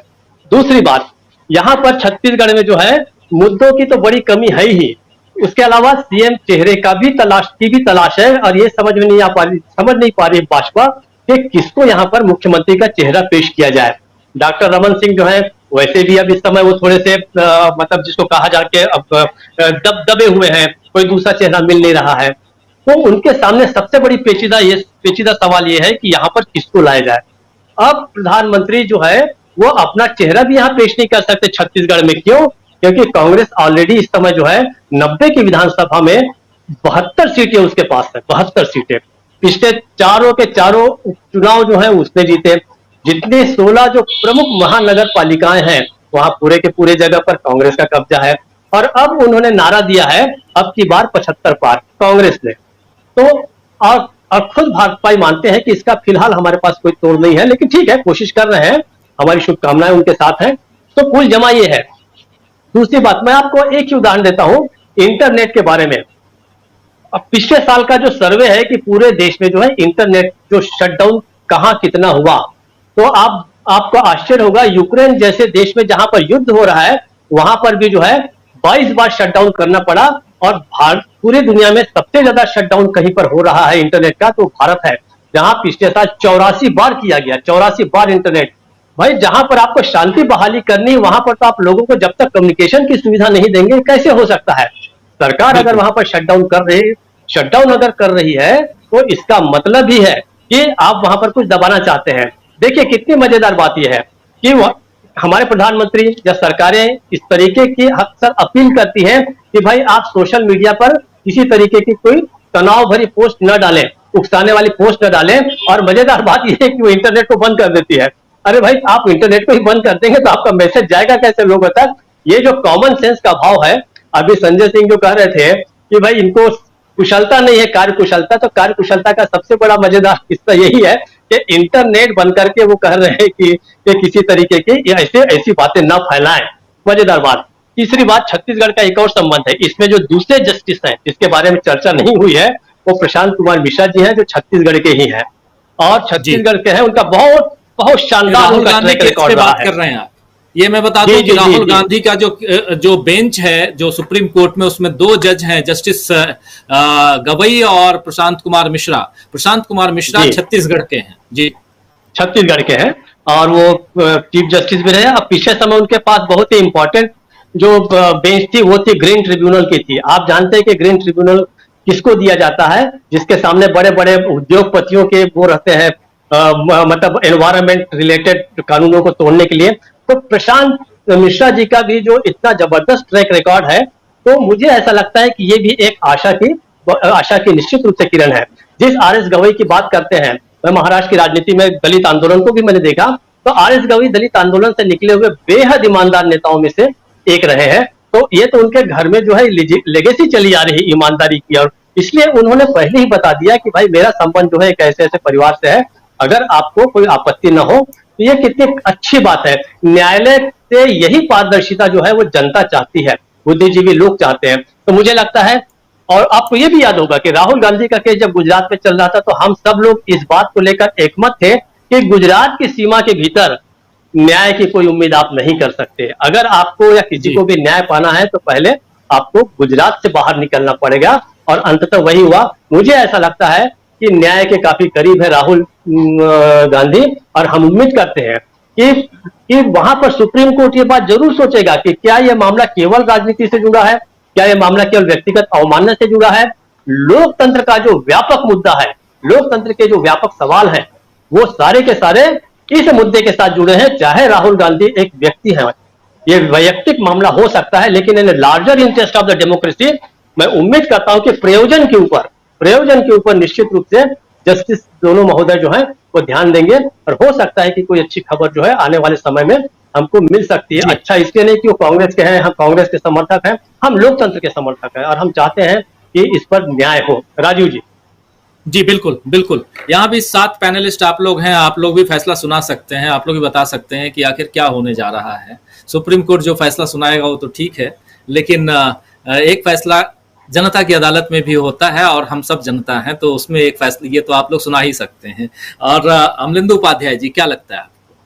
BR गवई और प्रशांत कुमार मिश्रा दोनों की बात हो रही है, और उसमें से एक छत्तीसगढ़ के हैं और एक कांग्रेस से ताल्लुक, मतलब उनका परिवार ताल्लुक रखता है, और उस हिसाब से बहुत साफ गोई से उन्होंने अपनी बात रख दी और कह दी कि एक केस में, पिछले केस में मेरे से ये सवाल पूछा गया था, इसलिए मैं आप लोगों के बीच रख रहा हूं। अगर आप लोगों को आपत्ति है तो मैं इस बेंच को छोड़ सकता हूं। छोटी मोटी बात नहीं है। और इसके बाद दोनों वकील तैयार होते हैं, अभिषेक मनु सिंघवी भी और जेठमलानी भी, महेश जेठमलानी, दोनों तैयार होते हैं, कहते हैं नहीं हमें आप पर भरोसा है।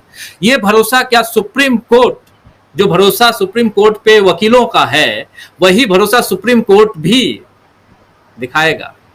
और जो एक उंगली उठ रही है उधर गुजरात पे, उस पर भी कोई कुछ फैसला आएगा क्या? क्या कुछ लगता है आपको अमलेंदु उपाध्याय जी?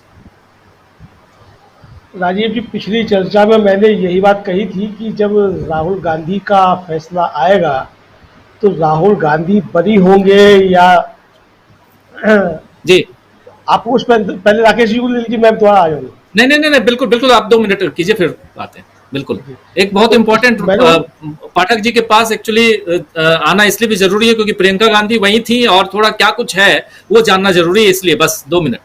जी जी, तो मैं यही कह रहा हूँ कि उस समय भी मैंने कहा था कि सवाल ये नहीं कि राहुल गांधी पे फैसला क्या आएगा, न्याय होगा तो फैसला राहुल गांधी के पक्ष में आएगा। ये सब समझ रहे हैं, और ये सोची समझी और मतलब जो सामान्य आदमी है जो कानून का भी नहीं जानता है, वो भी इस चीज को समझ रहा है कि अगर न्याय होगा तो राहुल गांधी के पक्ष में फैसला आएगा।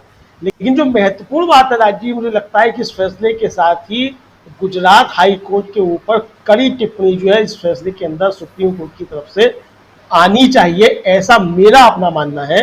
और जस्टिस गवई की जो बात थी उससे ये आभास मिलता है कि निश्चित तौर पे कुछ ना कुछ जो है वो टिप्पणी जो है वो आएगी, क्योंकि गुजरात को लेकर के जिस तरह से कहा गया। बाकी अब सुप्रीम कोर्ट के ऊपर है, न्याय फैसला है, उसमें हम लोगों का कोई दखल तो है नहीं। फैसला जब आएगा तब उसके बाद समीक्षा की जाएगी, क्या होता है क्या नहीं होता है, उसके क्या राजनीतिक परिणाम निकलेंगे उस पर चर्चा की जाएगी, जनता उसको किस तरीके से ले रही है तब उस पर चर्चा की जाएगी। लेकिन फिलहाल अभी जो है उसको सब जुडिस है और सरकार को नोटिस और पूरे मोदी को नोटिस जारी हो ही चुका है। जी बिल्कुल बिल्कुल। पाठक साहब आपके पास आना चाहता हूं, और सबसे बड़ी बात देखिए, 3 तस्वीरें आज दिखाई दे रही थी। एक तस्वीर सुप्रीम कोर्ट में राहुल गांधी, दूसरी तस्वीर संसद में मल्लिकार्जुन खड़गे अपनी बात रख रहे थे, नहीं सुना गया। तीसरी तस्वीर ग्वालियर में प्रियंका गांधी। कांग्रेस के 3 नेता, बड़े नेता, तीनों अलग अलग। राहुल गांधी खुद नहीं थे वहां, लेकिन राहुल गांधी के वकील तो थे ही, और वकील ही नहीं है, अभिषेक मनु सिंघवी एक वरिष्ठ नेता भी हैं कांग्रेस पार्टी के। तो ये तीनों जगह कांग्रेस पार्टी है। ऐसे में प्रियंका गांधी का जो भाषण है वो क्या मायने रखता है जरा, और क्या कुछ वहां हलचल है, क्योंकि सिंधिया साहब का गढ़ है और उस गढ़ में चुनाव से पहले, अभी चुनाव का बिगुल नहीं बजा है, लेकिन उससे पहले प्रियंका गांधी का वहां पहुंचना, गरजना क्या मायने रखता है। इस बार मध्य प्रदेश को किधर जाते हुए देखा जाए? राजीव जी, प्रियंका गांधी ने अपने चुनावी अभियान की शुरुआत जबलपुर से की थी और ये दूसरी सभा उनकी ग्वालियर में हुई, यानी सिंधिया के गढ़ में। यद्यपि अब सिंधिया का गढ़ कहना भी बहुत उपयुक्त शब्द नहीं है, क्योंकि अभी उपचुनाव में दल बदल के बाद ज्योतिरादित्य सिंधिया के खेमे के लोग जो भाजपा के टिकट पर लड़े थे, सबसे ज्यादा ग्वालियर चंबल में ही हारे थे। प्रॉपर ग्वालियर जिले में 2 सीटों पर उपचुनाव था। डबरा और ग्वालियर पूर्व दोनों पर बीजेपी के प्रत्याशी यानी सिंधिया के खास दोनों प्रत्याशी चुनाव हार गए। इसके बावजूद प्रियंका गांधी का ग्वालियर से आगाज करना एक संदेश है।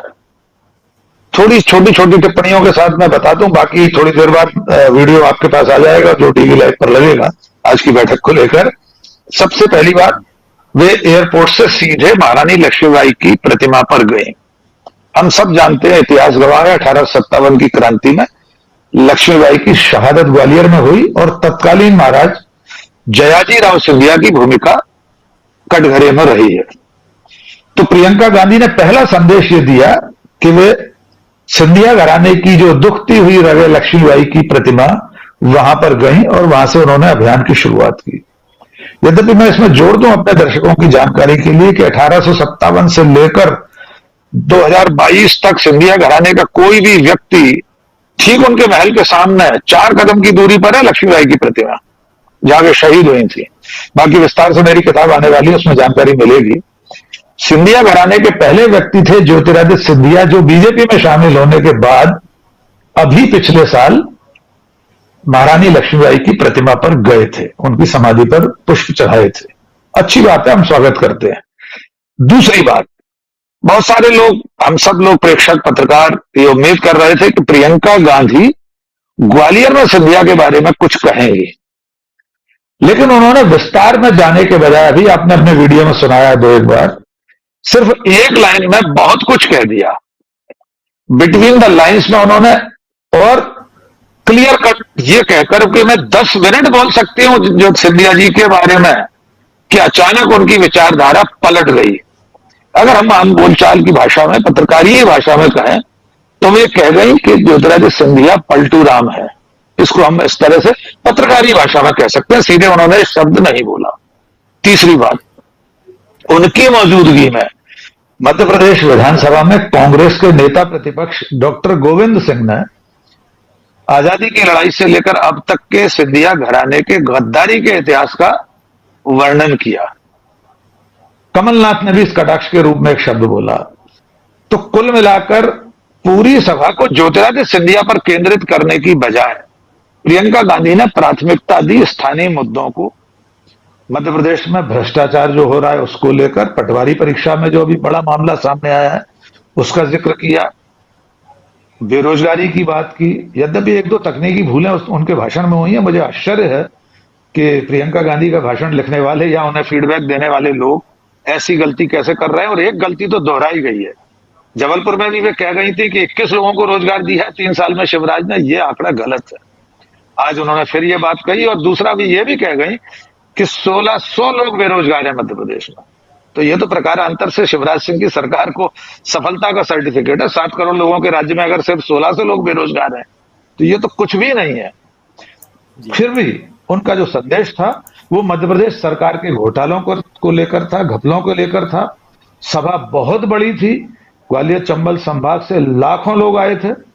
सफलता को प्रकारांतर से एक राजनीतिक दल, विपक्ष में बैठे हुए दल की सफलता माना जा सकता है। इस जन आक्रोश रैली को चुनाव तक क्या होगा हम नहीं जानते, लेकिन कुल मिलाकर ग्वालियर से गांधी परिवार ने शुरुआत की है।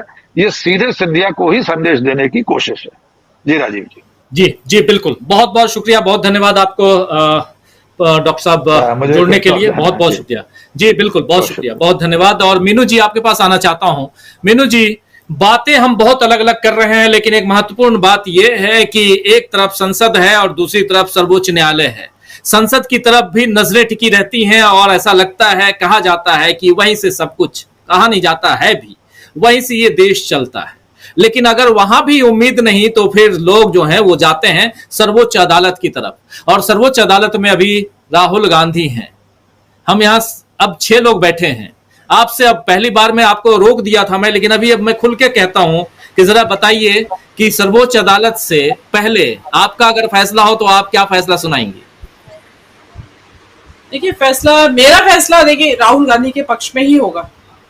अब कारण बताऊं या ना बताऊं, आप बताइए। क्यों जी? नहीं, बिल्कुल बिल्कुल कारण बताइए, बिल्कुल बताइए, बिल्कुल ओपन। जो कारण वही है जो मैं जी कारण वही है जो मैं पहले इस पे बता रही थी, जो मेरी समझ कहती है कि जी हाँ, जो मेरी समझ कहती है, जिसको प्रशांत जी ने थोड़ा सा इलेबोरेट भी किया उसके ऊपर।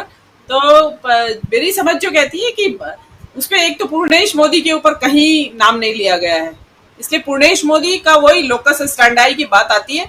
दूसरी बात यह है कि पूर्णेश मोदी एक समाज के प्रतिनिधि नहीं है, समाज भी वहां पे कई भागों में मोदी, कई तरह के मोदी हैं। तीसरी बात यह आती है कि प्रोबेबली ये जो मानहानि के मुकदमे होते हैं, ये समुदाय की तरफ से आप नहीं है ऐसा कि कोई बहुत बड़े किसी दुनिया भर में फैले हुए समुदाय की तरफ से आपने एक मुकदमा मानहानि का दायर कर दिया। आई थिंक ये फ्रिवलेस ग्राउंड के ऊपर ये मुकदमा दायर किया गया है और ये खारिज हो जाएगा। और मुझे जो अभी संजय जी ने भी बोला, जैसे कि भाई सख्त टिप्पणियां डेफिनेटली गुजरात हाईकोर्ट या गुजरात की न्याय व्यवस्था के ऊपर आने वाली हैं।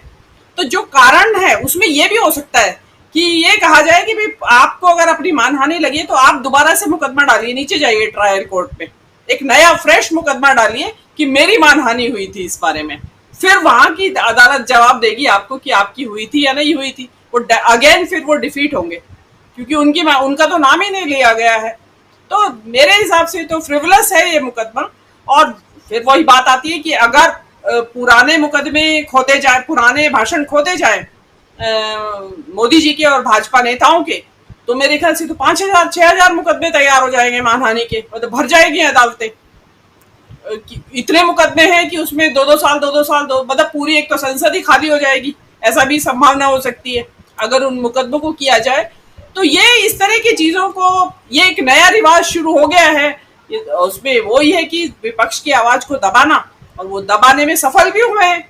जो उनकी कुटिल चाल है वो अंत में वो जीतेंगे नहीं, अंत में तो राहुल गांधी का ही पक्ष जीतेगा।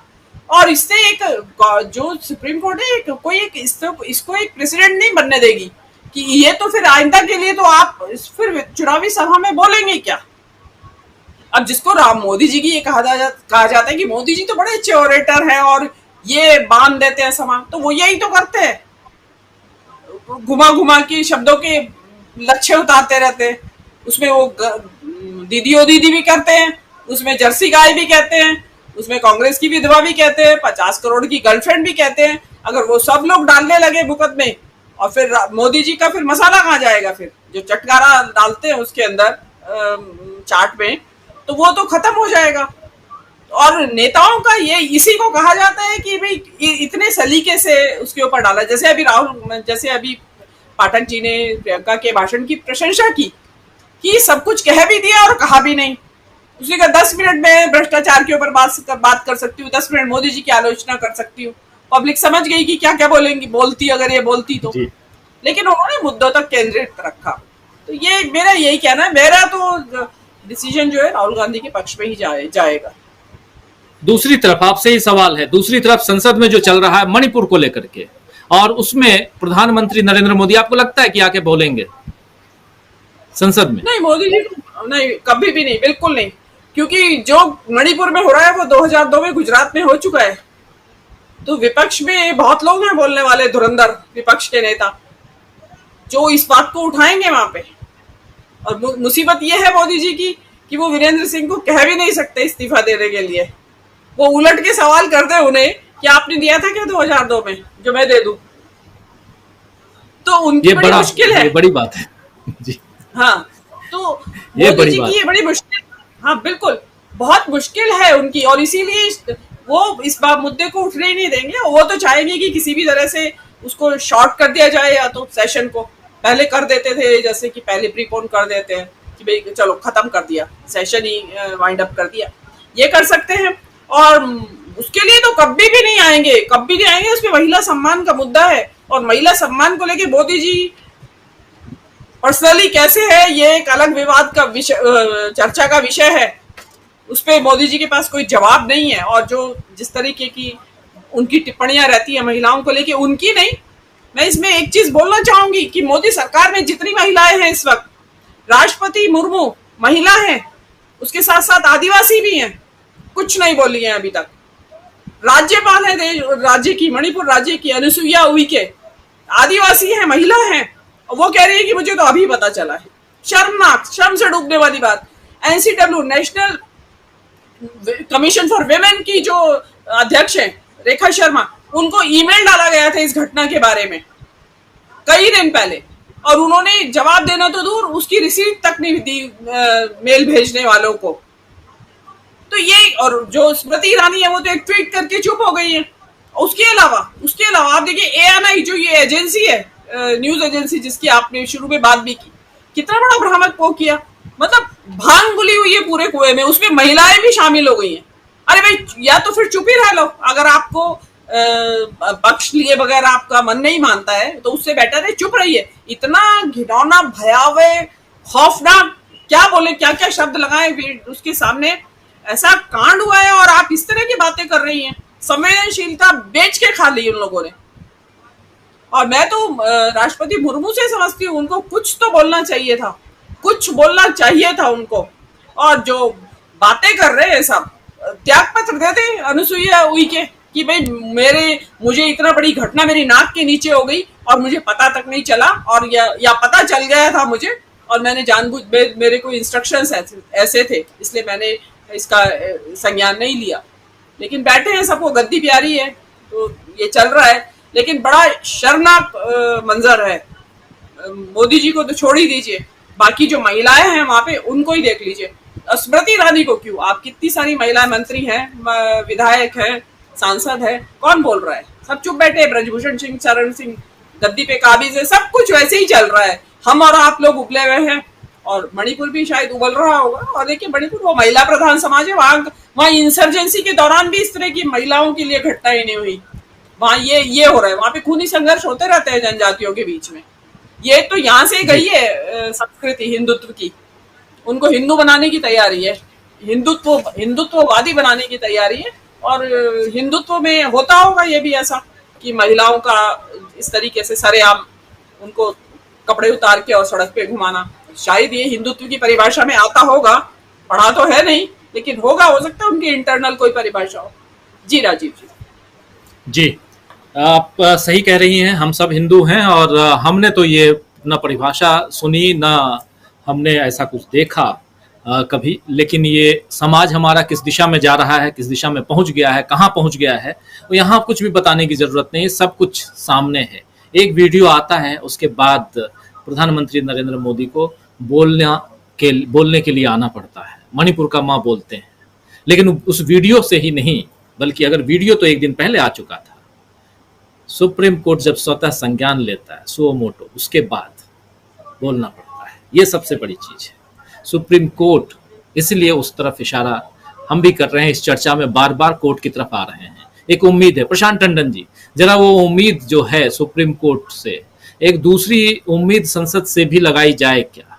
संसद में देखिए 4 तारीख को सुप्रीम कोर्ट में अब फिर से सुनवाई है राहुल गांधी की, और अभी मीनू जी कह रही थी कि हो सकता है कि पहले जैसे पहले खत्म करने की परंपरा चल रही थी, कई बार खत्म किया गया भी, पिछला सत्र भी थोड़ा पहले खत्म कर दिया गया था। राहुल गांधी ना पहुंच पाए संसद में इस सत्र में, हो सकता है कि 4 तारीख तक सुनवाई, क्योंकि सुनवाई है, फैसला आना अभी टाइम है, 11 तक चलना है अभी, सदन को उससे पहले एडजर्न कर दिया जाए। राजीव जी, संसद जिस तरह से चल रही हो, संसद को चलाने की जिम्मेदारी सत्ता पक्ष की होती है, ट्रेजरी बेंचेस की होती है और पीठासीन अधिकारियों की होती है। और आप उन तस्वीरों को देखिए जो लाइव टेलीकास्ट होता है पिछले सत्र की या इस सत्र की। सदन की कार्रवाई कौन नहीं होने देना चाहता? विपक्ष की ये मांग कहाँ से नाजायज है कि प्रधानमंत्री आए और सदन में बोलें। और कभी भी राजीव जी, संसद आपने भी कवर किया है, हम लोगों ने भी कवर किया है, बहुत सालों से कवर किया है।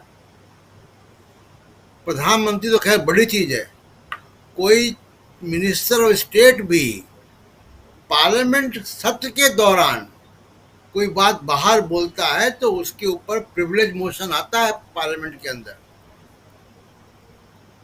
कि आपने संसद के सत्र के दौरान पॉलिसी मैटर पे बाहर बोला। प्रधानमंत्री, संसद चलने वाली है थोड़ी देर बाद, आप बाहर आके भाषण दे रहे हो मणिपुर पे और छत्तीसगढ़ और राजस्थान भी इसमें जोड़ रहे हो, तो और आप संसद के अंदर बोलने को तैयार नहीं हो। तो संसद के अंदर राजनाथ सिंह क्यों बोलेंगे? राजनाथ सिंह क्यों बोलेंगे संसद के अंदर? वो डिफेंस मिनिस्टर है। गृह मंत्री बोले या प्रधानमंत्री बोले, मणिपुर का सीधा जिम्मेदारी उनके ऊपर है। तो ये एक बड़ा संकट है कि संसद की जितनी ज्यादा अवमानना हो सकती है वो हो रही है। और संसद में, संसद का काम बेसिकली क्या है? दो काम बड़े मूल हैं उसके, सरकार की जवाबदेही तय करना और कानून पास करना। अब सरकार वहां मौजूद ही नहीं है, प्रधानमंत्री वहां आते नहीं हैं, तो जवाबदेही किसकी तय होगी? और दूसरा कानून पास करना।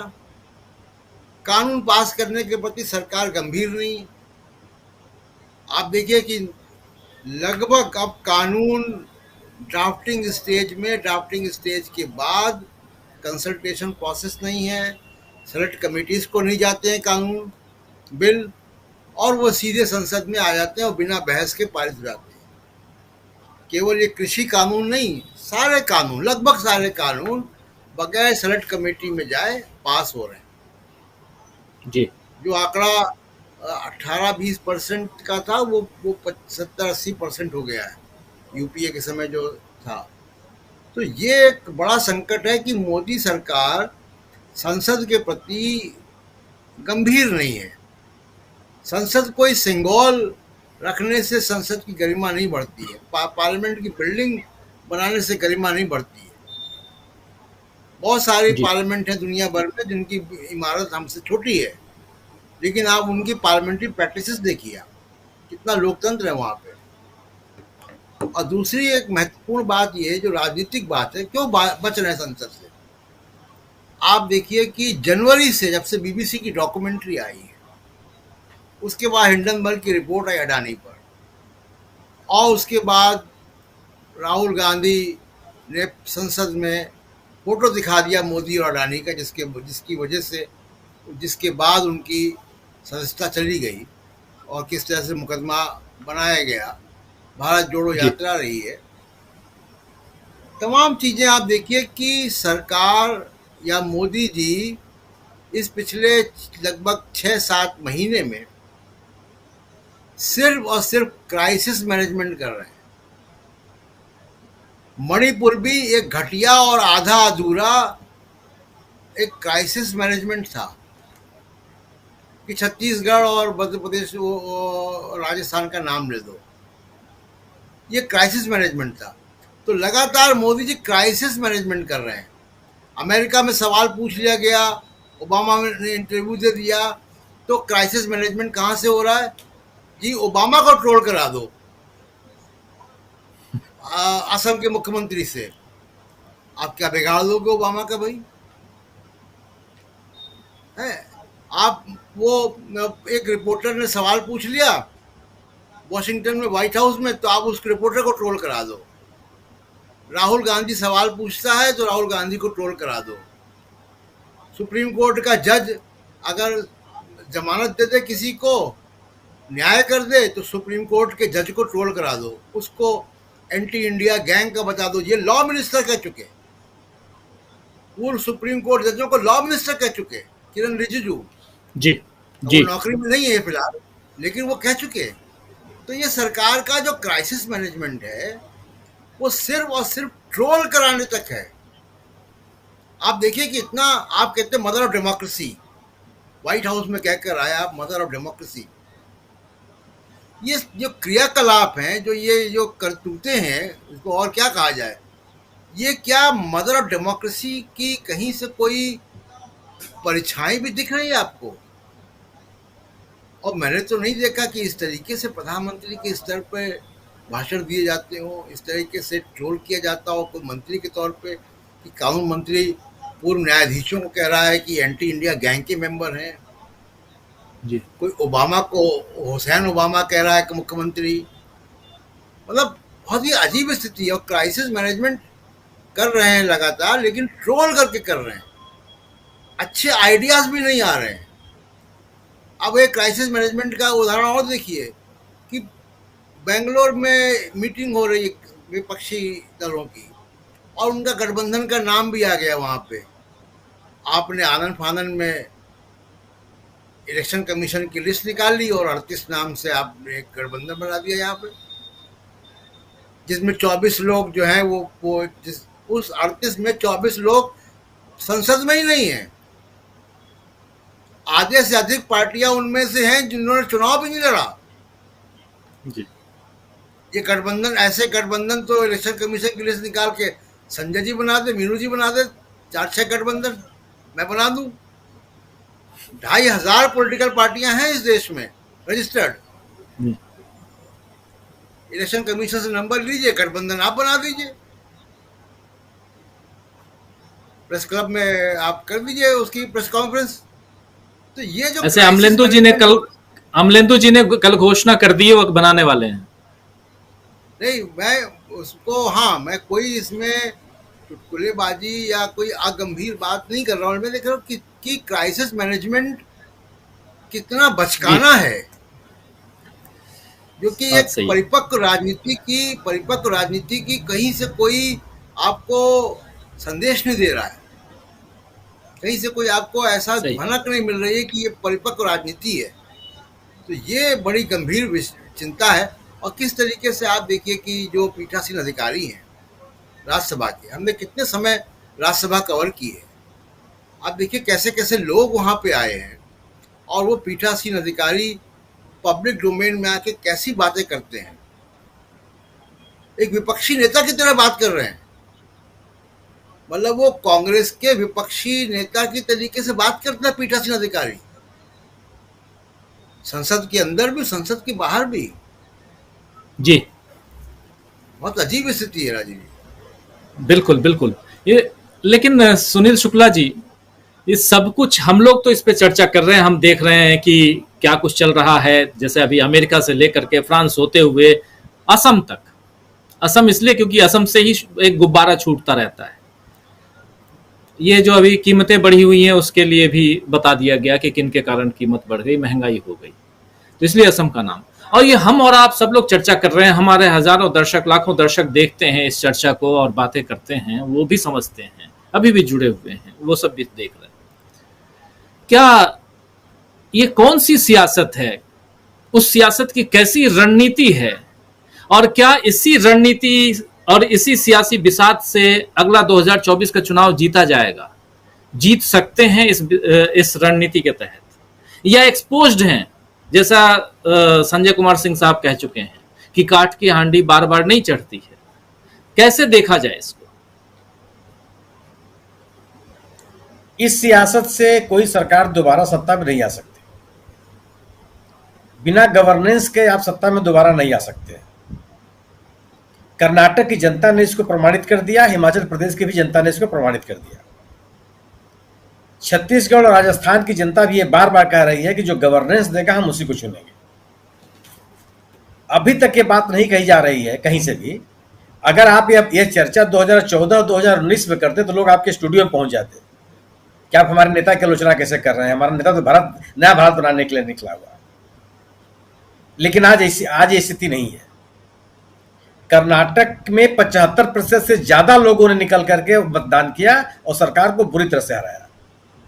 भारतीय जनता पार्टी अपने संसदीय इतिहास में बहुत ही शर्मनाक हार का सामना करना पड़ा उसको कर्नाटक में। अगर आप सत्ता में हैं तो आप विपक्षी भाषा आपसे की उम्मीद नहीं की जाती। आपको अपना गवर्नेंस बताना पड़ेगा, आपको यह बताना पड़ेगा कि हम क्या क्या हमने किए हैं, कौन कौन सी उपलब्धियां हमने हासिल की है, जनता के जिंदगी को बेहतर करने के लिए क्या क्या हमने प्रयास किए हैं, क्या हमारे कौन कौन से कार्यक्रम और कौन कौन सी योजनाएं हैं। आप अपने प्रतिद्वंदियों की आलोचना करके आप दोबारा जन समर्थन नहीं हासिल कर सकते। विभाजन की जो कोशिशें हैं ठीक है, कुछ लोग हैं ऐसे खाए या खाए हुए लोग हैं जिनको अच्छा लगता है या हिंदुत्व का नारा और ध्रुवीकरण और तमाम तरह की बातें, लेकिन जिनके साथ जो अगर आप लोगों की रोजी रोटी के साथ खिलवाड़ करेंगे या आप उनके रोजी रोटी का ध्यान नहीं रखेंगे तो लोग आपके साथ जुड़ने के लिए नहीं है।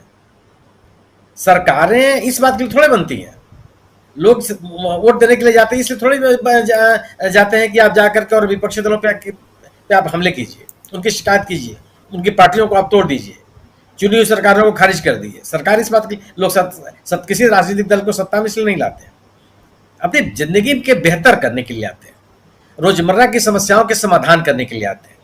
और अगर आप इस मुद्दे पर असफल हैं तो मुझे नहीं लगता कि दोबारा आपको जन समर्थन हासिल हो। सुप्रीम कोर्ट की अगर आप बात कर रहे हैं, न्यायालयीय आदेशों के बारे में आप कोई कुछ भी कल्पना नहीं कर सकते, लेकिन न्यायालय भी नजीरों पे चलती है। किन किन अदालतों में इन मामलों में किन किन अदालतों में क्या क्या बातें कही गई हैं।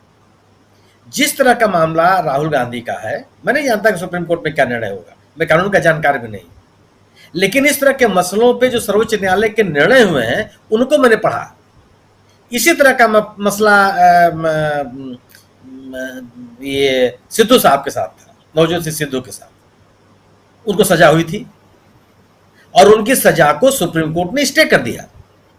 उसी सुप्रीम कोर्ट ने स्टे किया जिसने बाद में उनको सजा दी, उनको सजा से मुक्त नहीं किया। लेकिन जब प्रोसीडिंग चल रही थी तो इस बिना पर कि ये सजा माने अंतिम निर्णय तक आने के लिए उसके जो होने वाले प्रभाव हैं वो असरकारी न हो, सुप्रीम कोर्ट ने स्टे दिया था। और जब मामला पूरा निर्णय पे उसको सजा सुना दिया और सजा काट के भी बाहर आए हैं।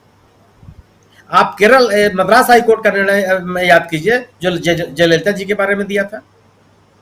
अभी आप याद कीजिए, अभी तुरंत कर्नाटक हाई कोर्ट ने अमित मावली के बारे में क्या कहा, उनके खिलाफ जो जांच चल रही है उसको स्टे किया कि इस तरह की अमित मालवीय ने एक व्यक्ति के बारे में कहा और इंटरिम स्टे ऑर्डर किया उसके बारे में। बुधवार की बात है ये।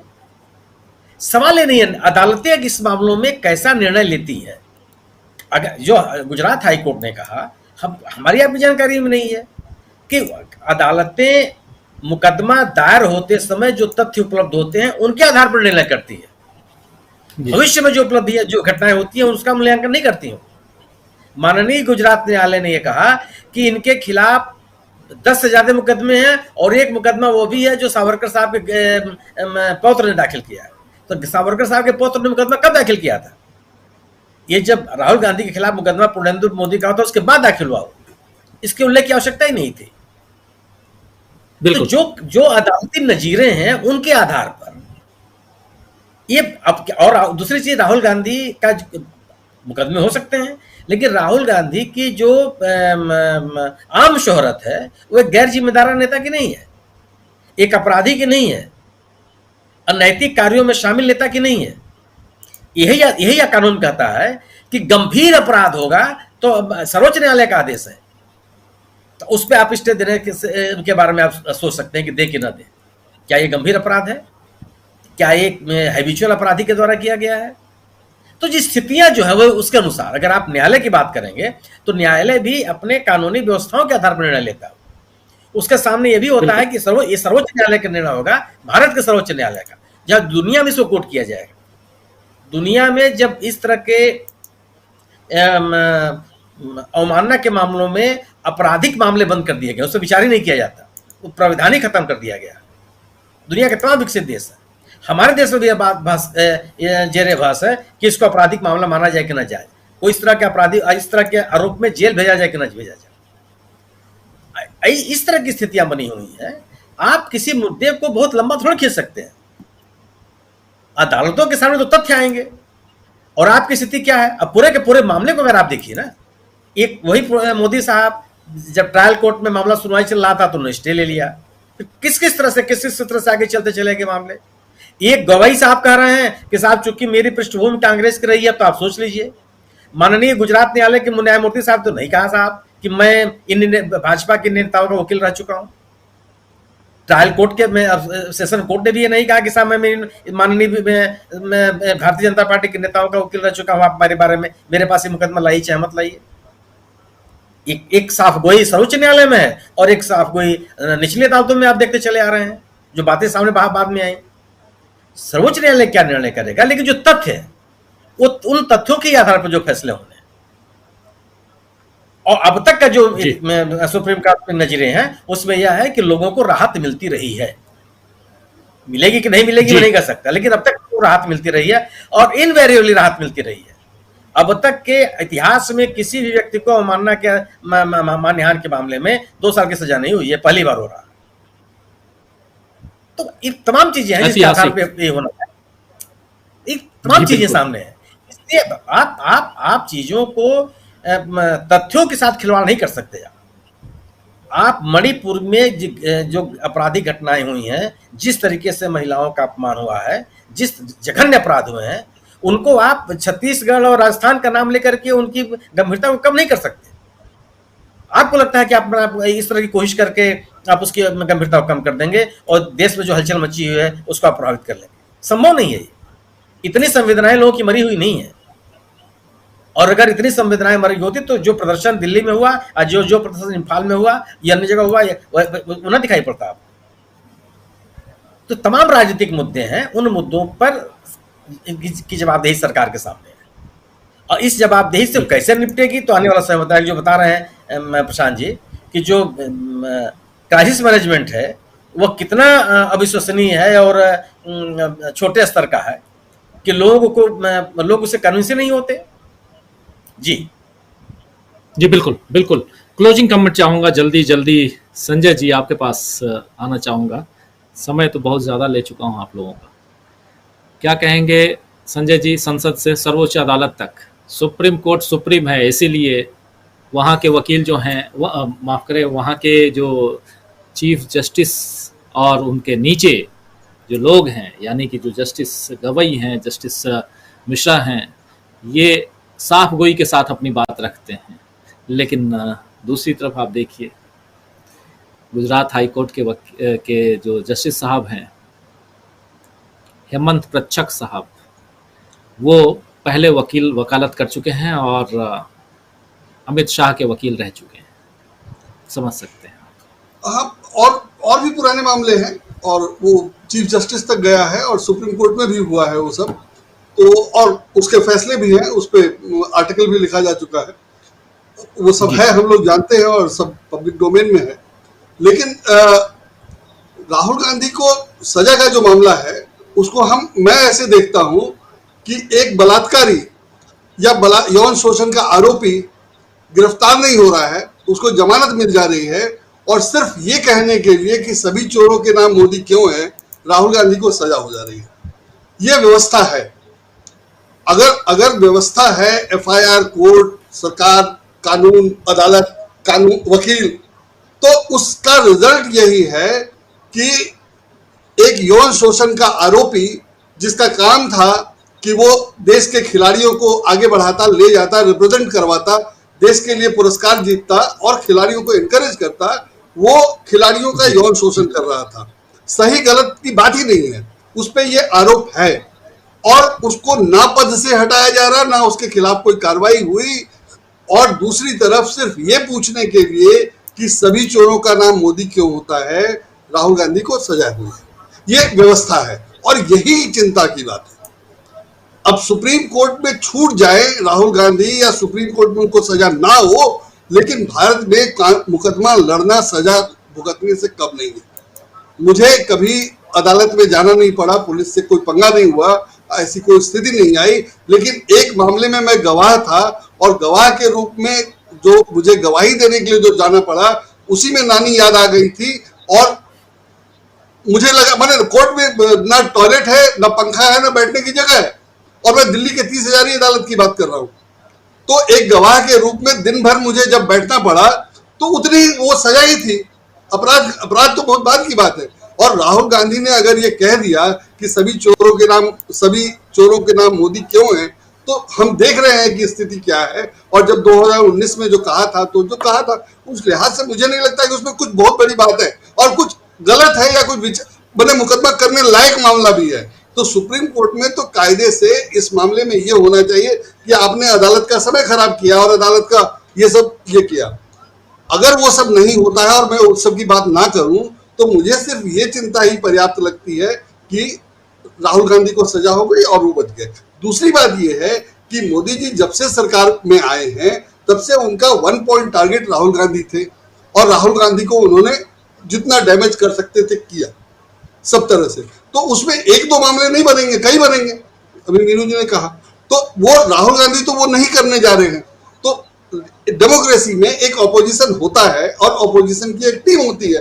तो आपने ऑपोजिशन की सारी टीम को, और टीम नहीं भिन्न दलों को, जो भी आपके विपक्ष में हो सकता था 38 दल, उसको आपने अपने साथ लाने के लिए क्या नहीं किया। उसमें माधवराव सिंधिया को दल बदल करवाकर जो चुनाव हार गया था, जो उनको हराया था उसको कुछ नहीं मिला, वो मंत्री नहीं, वो सिर्फ सांसद है। और जो हार गया था उसको आपने पार्टी में लेकर राज्यसभा में सदस्य बनवाया और मंत्री पद दे दिया। किस लिए? इसीलिए ना कि उसने मध्य प्रदेश में आपकी सरकार बनवा दी थी। ये रिश्वत नहीं है, ये सरकारी पैसे, सरकारी सुविधाओं का रिश्वत नहीं है। तो अगर सरकार ऐसे काम कर रही है और ये दिख नहीं रहा है लोगों को, या दिखने के बावजूद ये स्थिति बन गई है, तो इसीलिए बन गई है कि सरकार ऐसे काम कर रही है कि वो जज को तुरंत इनाम दे रही है और जी राज्यसभा की सीट को रिश्वत के पैसे के रूप में दिया जा रहा है। मैं इसको बिल्कुल रिश्वत मानता हूं कि सरकार गिरवाने के लिए आप 20 विधायक लेके आइए, सरकार गिर जाएगी और आप बदले में ये मंत्री पद ले लीजिए या राज्यसभा के सदस्य बन जाइए। राज्यसभा के सदस्य को 6 साल में कितने पैसे मिलते हैं और वो सब सरकारी खजाने से जाता है, जनता का पैसा है, और आपने उसके बदले अपनी सरकार बना ली। तो ये व्यवस्था आपने कर रखी है। उसी व्यवस्था का एक छोटा सा हिस्सा है कि जो आपका विरोधी है उसको आप और तरह से नहीं फंसा पाए, उसके यहाँ सीबीआई ईडी नहीं भेज पाए, तो आपने उस पर मुकदमा कर दिया। ये आप अदालत की कार्रवाई का दुरुपयोग कर रहे हैं और बाकायदा कर रहे हैं, और अगर अदालत उस पर एक्शन नहीं लेता है तो ये शर्मनाक है। और जहां तक मोदी जी के बोलने की बात है, वो बोलेंगे, उनका बोलने की है ही नहीं। वो जो बोलते हैं वो मन की बात ही कर सकते हैं, और वो मन की बात करते हैं। संसद में उन्होंने कभी कुछ कहा ही नहीं, प्रेस कॉन्फ्रेंस किया नहीं। तो उनके पास चूंकि जवाब देने के लिए नहीं है, कुछ है ही नहीं बोलने के लिए, उनके पास कुछ योजना नहीं है, कोई प्लानिंग नहीं है, कुछ कंपिटेंसी नहीं है, तो बोलेंगे क्या? इसलिए उनको बोलना कुछ नहीं है। लेकिन उनके शासन में जो हो रहा है वो शर्मनाक है। और अगर मोदी जी या संघ परिवार वंशवाद की निंदा करता है या वंशवाद की आलोचना करता है, तो संघ परिवार को चाहिए कि वो अपने प्रतिनिधि का हाल देखे कि उस प्रतिनिधि ने देश को दिया क्या या प्रधानमंत्री के रूप में किया क्या। जाहिर है संघ परिवार ये उम्मीद नहीं करता होगा कि प्रधानमंत्री के नरेंद्र मोदी के बाद फिर सरकार बनेगी नहीं, लेकिन नरेंद्र मोदी ने जो किया है वस्तुतः उससे विपक्ष बने देश में अगर जो अदर देन कांग्रेस पार्टी है उसको उन्होंने कमजोर किया है। तो अगर कांग्रेस एक बार सत्ता में आ जाए और अच्छा काम करने लगे तो क्या फिर विपक्ष की सरकार बन पाएगी कभी? पुराना इतिहास गवाह है कि इमरजेंसी के बावजूद 3 साल टिक पाई थी विपक्ष की सरकार। और अगर नरेंद्र मोदी के 10 साल को देखा जाए तो इसके बाद क्या कोई गैर कांग्रेसी सरकार को वोट देना चाहिए, इस पे सोचा जाए। और अगर कांग्रेस ने उस ढंग से काम किया जैसे ये काम कर रहे हैं तो सत्यानाश हो जाएगा, विपक्ष रहेगा ही नहीं, जो हम नहीं चाहेंगे कि हो। और कांग्रेस ऐसा करेगी तो हम उसका भी विरोध करेंगे। लेकिन कांग्रेस के लिए ये काम इन्होंने कितना आसान कर दिया कि कांग्रेस सत्ता में आए और विपक्ष को खत्म कर दे, नष्ट कर दे जड़मूल से, क्योंकि वो यही कर रहे थे। अगर भाजपा ने कांग्रेस को और विपक्ष को नष्ट करने का कोई कसर नहीं छोड़ा तो कांग्रेस को वो क्यों नहीं करना चाहिए? तो कांग्रेस के हिसाब से सोचिए तो करना चाहिए, लेकिन देश के हिसाब से नहीं करना चाहिए। तो जब वो करेगी तो हम उसका विरोध करेंगे। लेकिन इन्होंने जो किया है वो तो सत्यानाश कर दिया, देश का, लोकतंत्र का, व्यवस्था का, सबको चौपट कर दिया है। और यही स्थिति है राजीव जी। जी बिल्कुल बिल्कुल। देश की परिस्थिति, देश की सियासत, उस पर चर्चा, उसमें भी सर्वोच्च अदालत की बात, उसमें भी संसद की बात, क्योंकि संसद का मानसून सत्र चल रहा है और राहुल गांधी चाहेंगे कि इस सत्र में वापस आ जाए। इसके लिए भी 4 तारीख तक का इंतजार करना होगा, क्योंकि 4 अगस्त को फिर से सुनवाई होनी है राहुल गांधी की। लेकिन उससे पहले मणिपुर पर क्या प्रधानमंत्री ने मणिपुर का नाम तो ले लिया, उसके साथ साथ छत्तीसगढ़ और राजस्थान का नाम भी जोड़ा, लेकिन क्या मणिपुर में शांति बहाल हो गई है? क्या मणिपुर को लेकर के सदन के अंदर चर्चा होगी? प्रधानमंत्री नरेंद्र मोदी क्या उस पर अपनी बात रखेंगे? एक तरफ पूरे कहें तो अपने कॉन्फिडेंस के साथ सत्ता पक्ष जो है वो विपक्ष के ऊपर आरोप लगाता है, और दूसरी तरफ विपक्ष अपनी बात जो है वो जनता तक पहुंचाने की कोशिश कर रहा है। और अब विपक्ष का जो गठबंधन है वो बन चुका है, जिसका नाम है India. Indian national developmental inclusive alliance full form है इसका। और इस अलायंस के जरिए विपक्ष जो है वो अपनी बात रख रहा है। और अभी पिछले 2-3 दिनों से देखने में यही आ रहा है कि चाहे मल्लिकार्जुन खड़गे हों, चाहे ममता बनर्जी हों या दूसरे नेता हों, अपनी बात रखने के साथ साथ इंडिया का नाम जरूर लेते हैं। तो क्या इंडिया जीतेगा? बड़ा सवाल है। इस सवाल की तरफ बढ़ेंगे जैसे जैसे समय बदलेगा। जुलाई का महीना बीत रहा है और मौसम बदल रहा है। बहुत बहुत शुक्रिया अदा करना चाहता हूँ सुनील शुक्ला जी, प्रशांत टंडन जी, मीनू जैन जी, संजय कुमार सिंह साहब, डॉक्टर दीपक पाचपोर जी, अमलेंदु उपाध्याय जी और डॉक्टर राकेश पाठक जी भी हमारे साथ जुड़े हुए थे। आप सबको बहुत शुक्रिया, बहुत धन्यवाद। और आप तमाम साथी, थोड़ा बहुत व्यवधान चलता रहता है लेकिन आप चर्चा में बने रहते हैं, बहुत अच्छा लगता है। समय आज